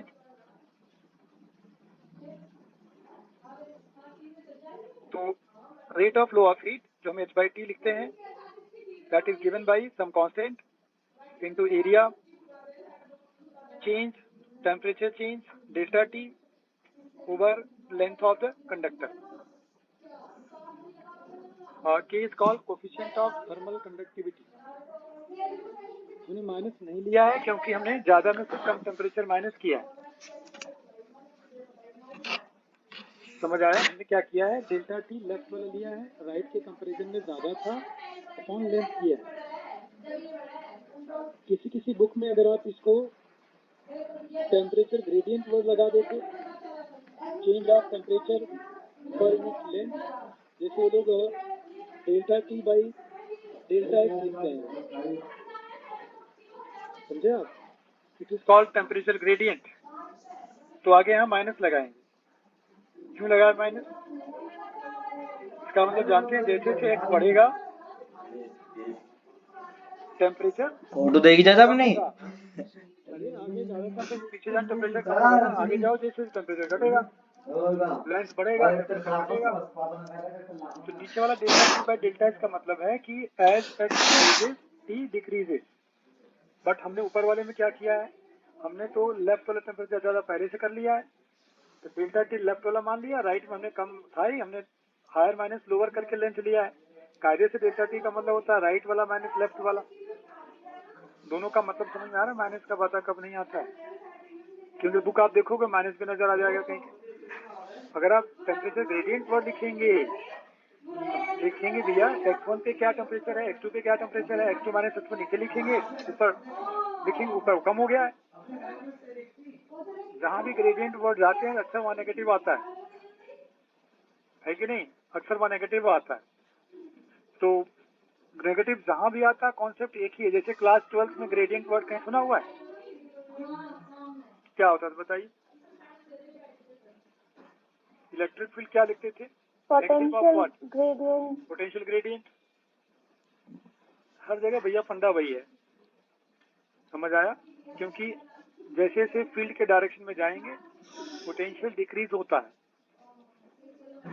यहाँ जैसे जैसे आप लेफ्ट टू राइट जाओगे टेम्परेचर डिक्रीज होता है, इसलिए delta T by delta x नीचे वाले में बोलेंगे टेम्परेचर ग्रेडियंट। तो 2-3 चीज समझ आ गई। स्टेडी स्टेट क्यों रखते हैं?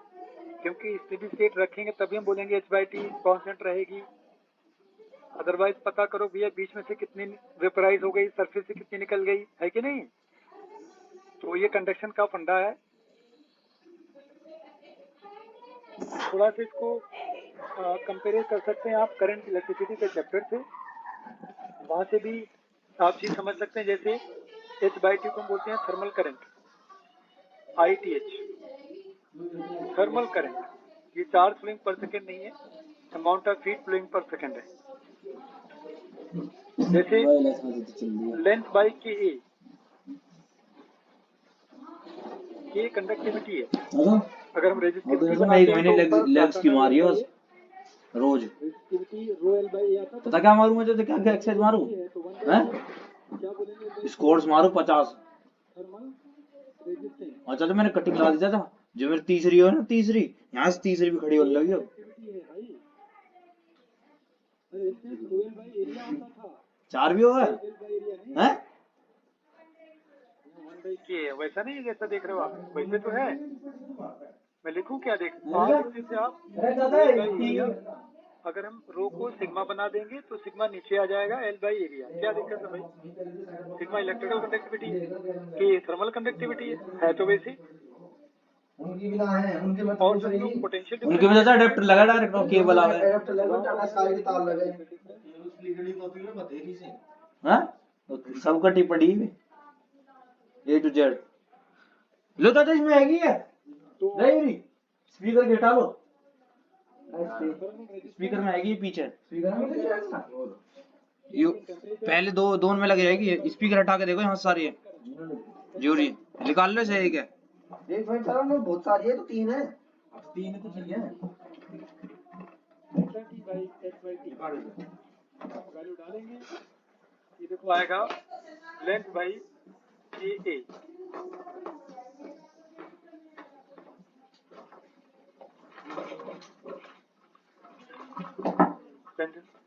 दोनों का कुछ टेस्ट वगैरह हुआ आराम से यहाँ लगी पड़ी है वो यू नॉ लीड मुझे साइन करनी पड़ती है, जानते हैं है। वो पता पास वाले से हटवा रहा ऊपर लगेगा ना बाद में, एक हटवा रहा से बड़ी उनके घर चली जाती है। क्या आपके इतने बच्चे हैं जो देख अल्लाह 3 वाली 40% से नीचे उनका अपर 95 नहीं होता, 40% मार्क्स से नीचे नंबर क्यों आ रहा है?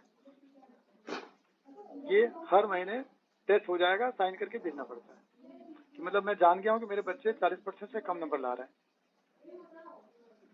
पलवल रैंक 1 92% बच्चा लाया है, रैंक 5 67% लाया है।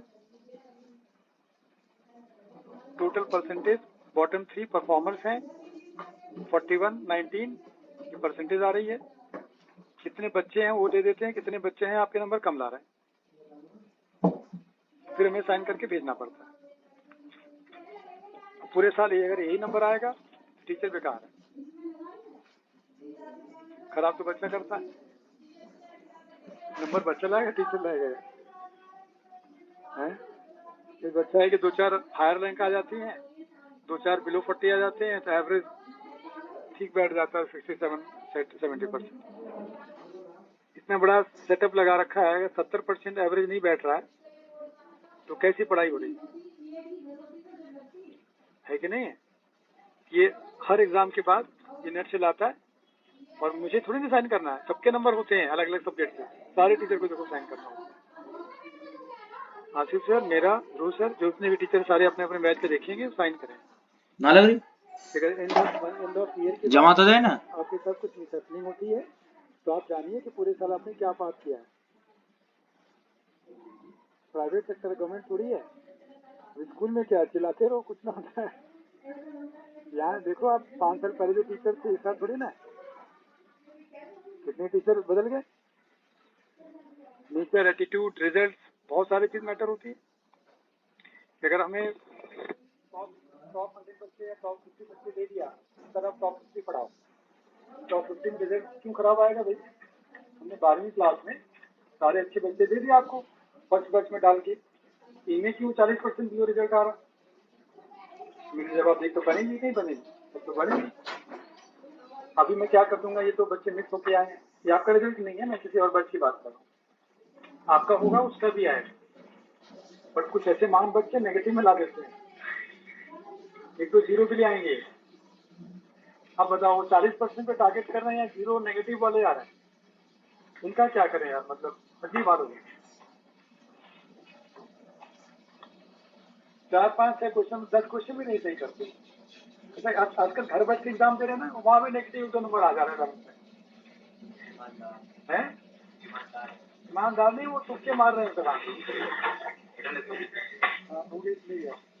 तुक्के मार रहे हैं भाई, तो वो नेगेटिव खा के बैठ जाए। ये तो हाल है, मतलब ये समझ लो हर बार रिजल्ट ना हमें दिखाते हैं, साइन करके भेजो आप। अब मैं अगर रिजल्ट के लिए ज्यादा पढ़ाऊं तो मुझे न्यूमेरिकल फोकस ज्यादा करना पड़ेगा। न्यूमेरिकल फोकस आधे समझ नहीं आता है बच्चों को, तो फिर क्या करें बताओ, कैसे करें? फिजिक्स में बहुत दिक्कत है पढ़ाने में,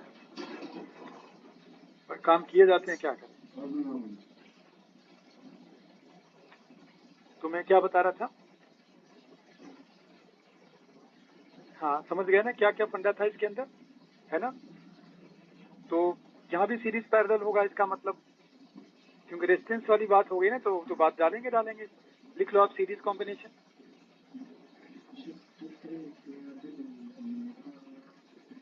अनुसार रेजिस्टेंस से आके फिर करंट भी इधर आएंगे।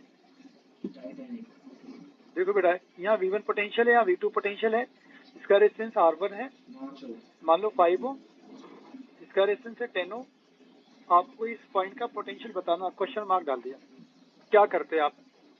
लेफ्ट का पोटेंशियल V1 है, मान लो ये दे रखा 30 वोल्ट, राइट वाले एंड का पोटेंशियल मान लो दे रखा 10 वोल्ट, बीच वाले पॉइंट का दे रखा V वोल्ट। तो V वोल्ट बताना क्या होना चाहिए। क्या करते हैं आप करंट में? ये सीरीज है कि पैरेलल है? क्या इक्वल होता है? पहले में क्या करंट लिखना चाहते हैं बताइए? 30 माइनस V/5 है ना। दूसरे में क्या लिखेंगे?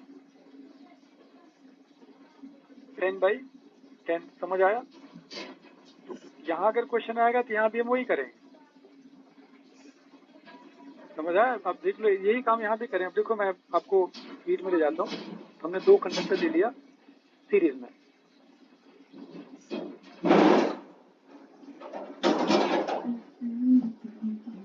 ये रखिए, यहाँ T1 ले लिया, T2 ले लिया, यहाँ T ले लिया। Length L1 L2, conductivity K1 K2। हम लोग हमेशा स्थिति स्टेट की ही बात करते हैं, जब भी करते हैं ना हमेशा स्थिति की ही बात करते हैं, जितना अंतर होगा ही उतना जाएगा। तो सीरीज में करंट इक्वल करना है H/T across first conductor equal to H/T across second conductor. बना लो फॉर्मूला, पूरा सॉल्व मत करना, एक लाइन लिख लो। K1 area A, difference of temperature T1 minus T, है ना, over length L1 K2 area A T minus T2 by L2 ये करेंगे। क्या नोन है क्वेश्चन में पता लग जाएगा, सॉल्व करें। करने के बाद नोन क्या है आप देख लेना बात।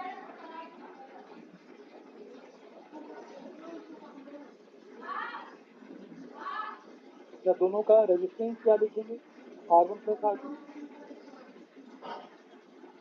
R2 दूसरा पॉइंट।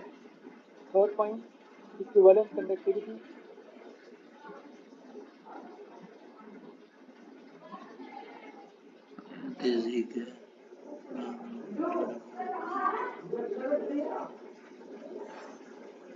इक्विवेलेंट का मतलब जानते हैं क्या होता है? Without changing temperature gradient.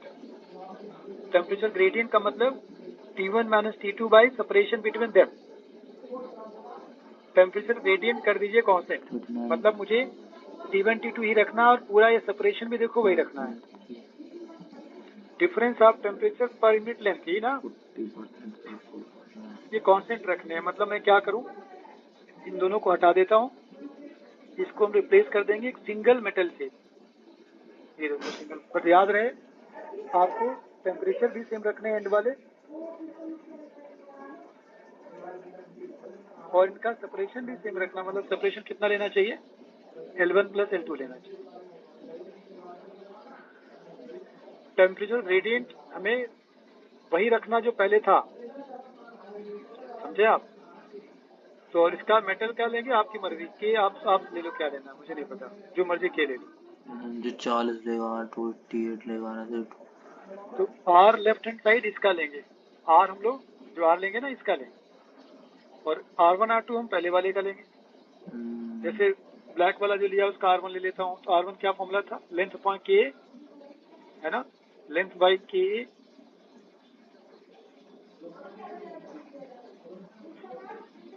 तो यहाँ लिखेंगे आप L1 plus L2 upon K into area. Area हो जाएगा कैंसिल, K देखो आ गया sum of length upon sum of length by K।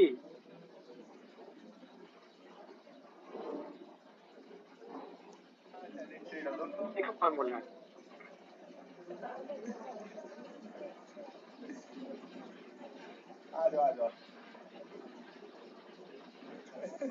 अरे वाह, आ गया समझ में? इक्विवेलेंट K का फॉर्मूला। दो चीज याद रखनी है कि आप जंक्शन का T कैसे निकालेंगे, और इसमें डांस भी रब करो।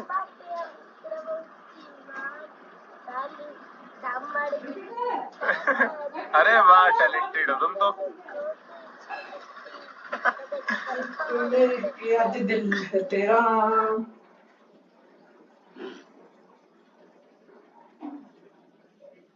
जैसे आपको याद होगा KCL जब करते थे ना, KCL किरचॉफ्स करंट लॉ, तो वहां 3 रेजिस्टेंस लगा देते।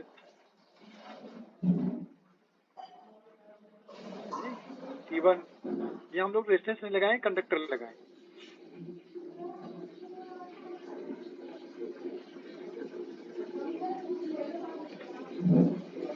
थ्री कंडक्टर लगा दिए, पीछे बना लिया junction. Conductivity are K 2K 3K, conductivity है K 2K 3K, conductor different है। सपोज लेंथ इक्वल ले लिया, एरिया इक्वल ले लिया।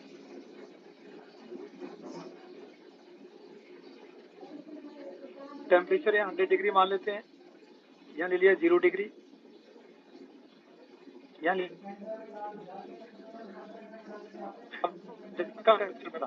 क्वेश्चन ऑलमोस्ट सिमिलर है, देख लो। Find temperature of junction, temperature of junction.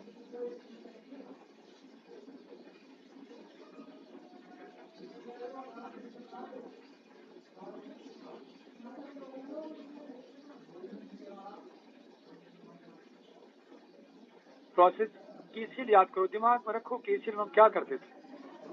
12th class में प्रॉब्लम में क्या करते थे हम लोग, डायरेक्शन पहले एज्यूम करते थे। मान लो कि 100 से अंदर तो आएगी आएगी, क्योंकि 100 सबसे ज्यादा है ना, 100 सीट अंदर आ रही है I1।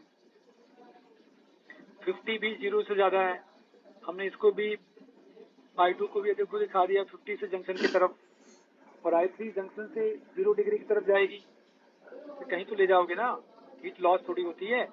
हमने इसका एरो इधर डाल दिया, I3 इधर दिखा दिया। पहले आप I1 I2 I3 लिखेंगे, I1 I2 I3 पहले हम लिखेंगे। बताओ I1 क्या लिखें? 100 के एरिया 100 माइनस T, ऐसे I2 I3 लिखो, लिखो I2 I3। एरो का ध्यान रखना, एरो के अकॉर्डिंग चलने आपको।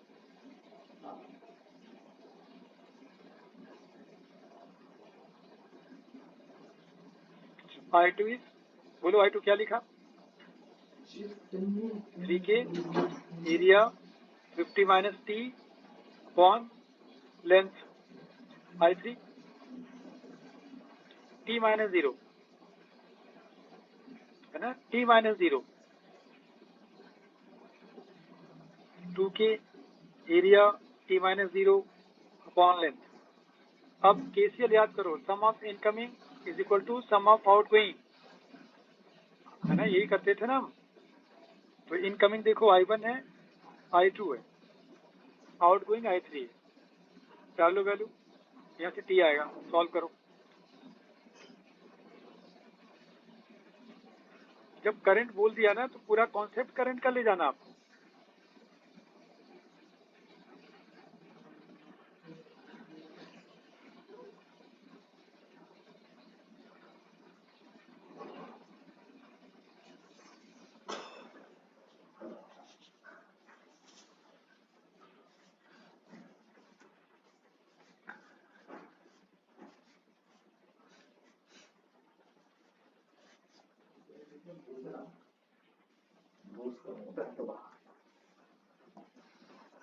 किसी की भी नहीं लगी रही थी सीढ़ी, हैं?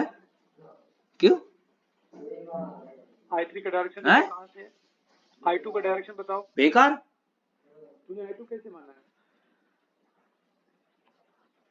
अपने आप ले ले। अगर तुम एरो नीचे कर देगे तो T माइनस 50 कर देना। मान लो तुमने एरो I2 इधर दिखा दिया, तब तुम्हारा नीचे इक्वेशन में राइट हैंड साइड I2 करना पड़ेगा। कर जाती वीडियो सपोर्टर स्मार्ट होगा वीडियो सपोर्टर में। पहले भी जब हम वीडियो चलाते थे दूसरे वाली वीडियो में चलती थी, नहीं अलग नहीं आएगा। क्या बात करती है? देख, जैसे तुमने I2 एरो बाहर दिखा दिया ना, तो नीचे क्या लिखेगी? यहाँ I2 लिखेगी। अरे इनकमिंग आउटगोइंग का फंडा डालोगे नहीं डालोगे? तो आप वहां भी तो चेंज करोगे आंसर भाई।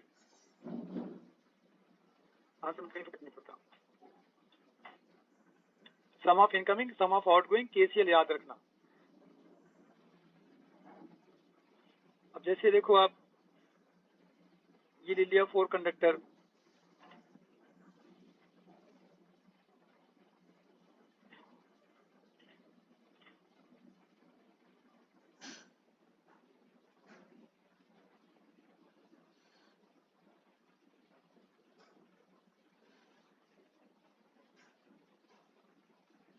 एक मिनट को मैं वीडियो स्टोन बनाता हूँ।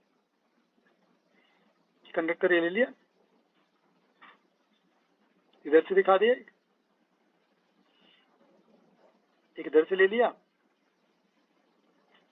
एक यहाँ से दिखा दिया, बीच में भी लगा देता हूँ एक ये। अब देखो फंडा वही है, इसका कंडक्टिविटी K1 है, K2, K3, K4, cross section area A each.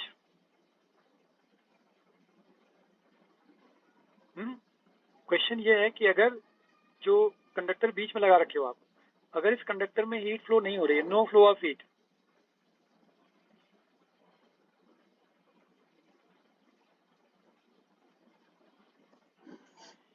तो आपको बताना है K1, K2, K3, K4 के रिलेशंस क्या है। If there is no flow of heat between B and T, language पूरा लिख लो, if there is no flow of heat between B and D, then the relation between K1, K2, K3, K4 is, तो आपको लिखना है Wheatstone bridge का concept, ठीक है ना।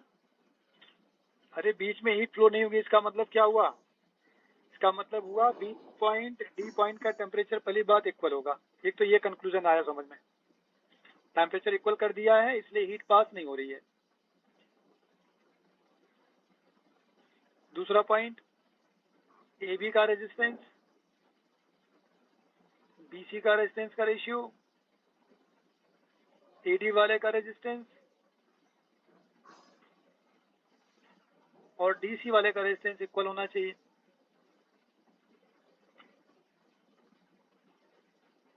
तो पूरा देखो कॉन्सेप्ट वही डाल दिया नहीं। अब L बाई के लगा लो formula, length L K1 into area, length L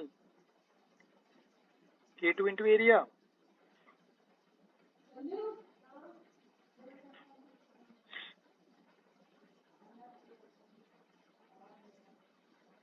K2 by K1, K4 by K3। ये देखिए आंसर आ गया, बिल्कुल वैसे ही है ना। ये पैरेलल कॉम्बिनेशन,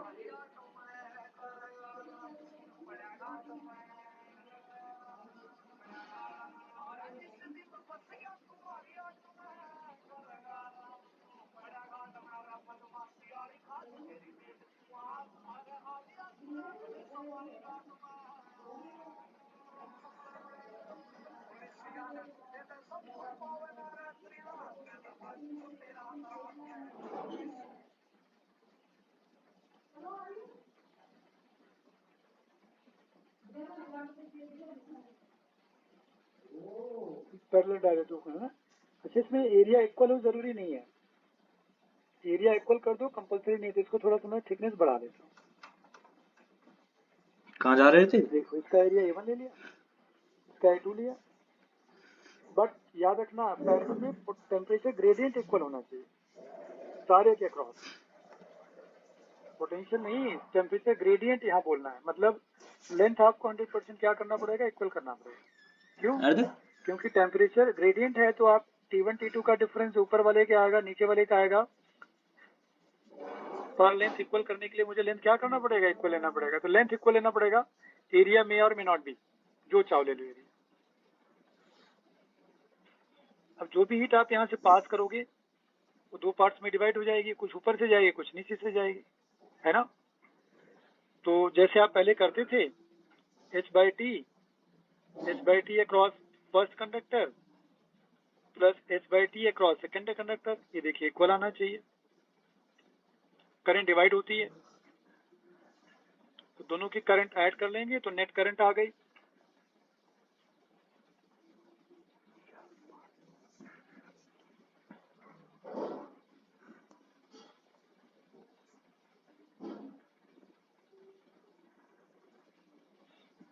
अब रेजिस्टेंस लिख लो 1/R, 1/R1 plus 1/R2। Trade करके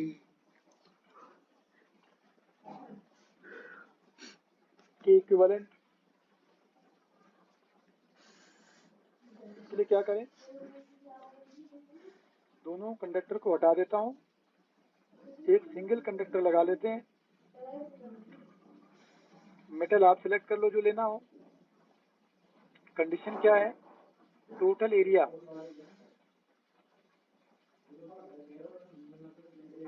इसका total area A1 plus A2 रखना है, टोटल एरिया चेंज आपको नहीं करना है, ठीक है जी। एरिया आपको वही रखना है, जो इधर है वो इधर है। Length L, temperature difference common रखना है, जो पहले था वो अभी भी रखने हैं। क्रॉस सेक्शन एरिया पहले वाली, लेंथ पहले वाला, बस। अब R1 R2 में डालो, फॉर्मूला बनाओ, डालो फॉर्मूले में 1/R 1/R1 1/R2, अपने आप करो फॉर्मूला बनाओ।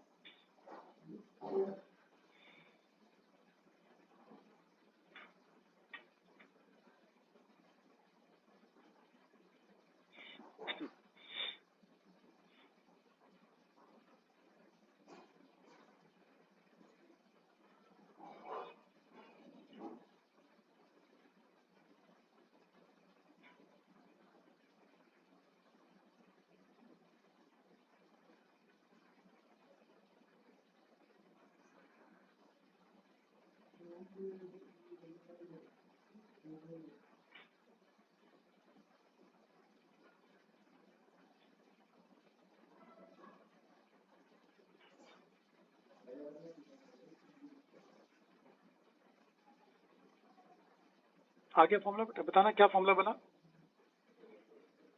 सम of product of K and area upon sum of area, ये है ना, K1 A1 plus K2 A2 by A1 plus A2। आया सभी का?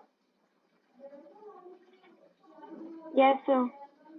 तो कंडक्शन की थ्योरी पढ़ा दिया, अगली क्लास में न्यूमेरिकल इसके करा लेंगे, फिर रेडिएशन कर लेंगे।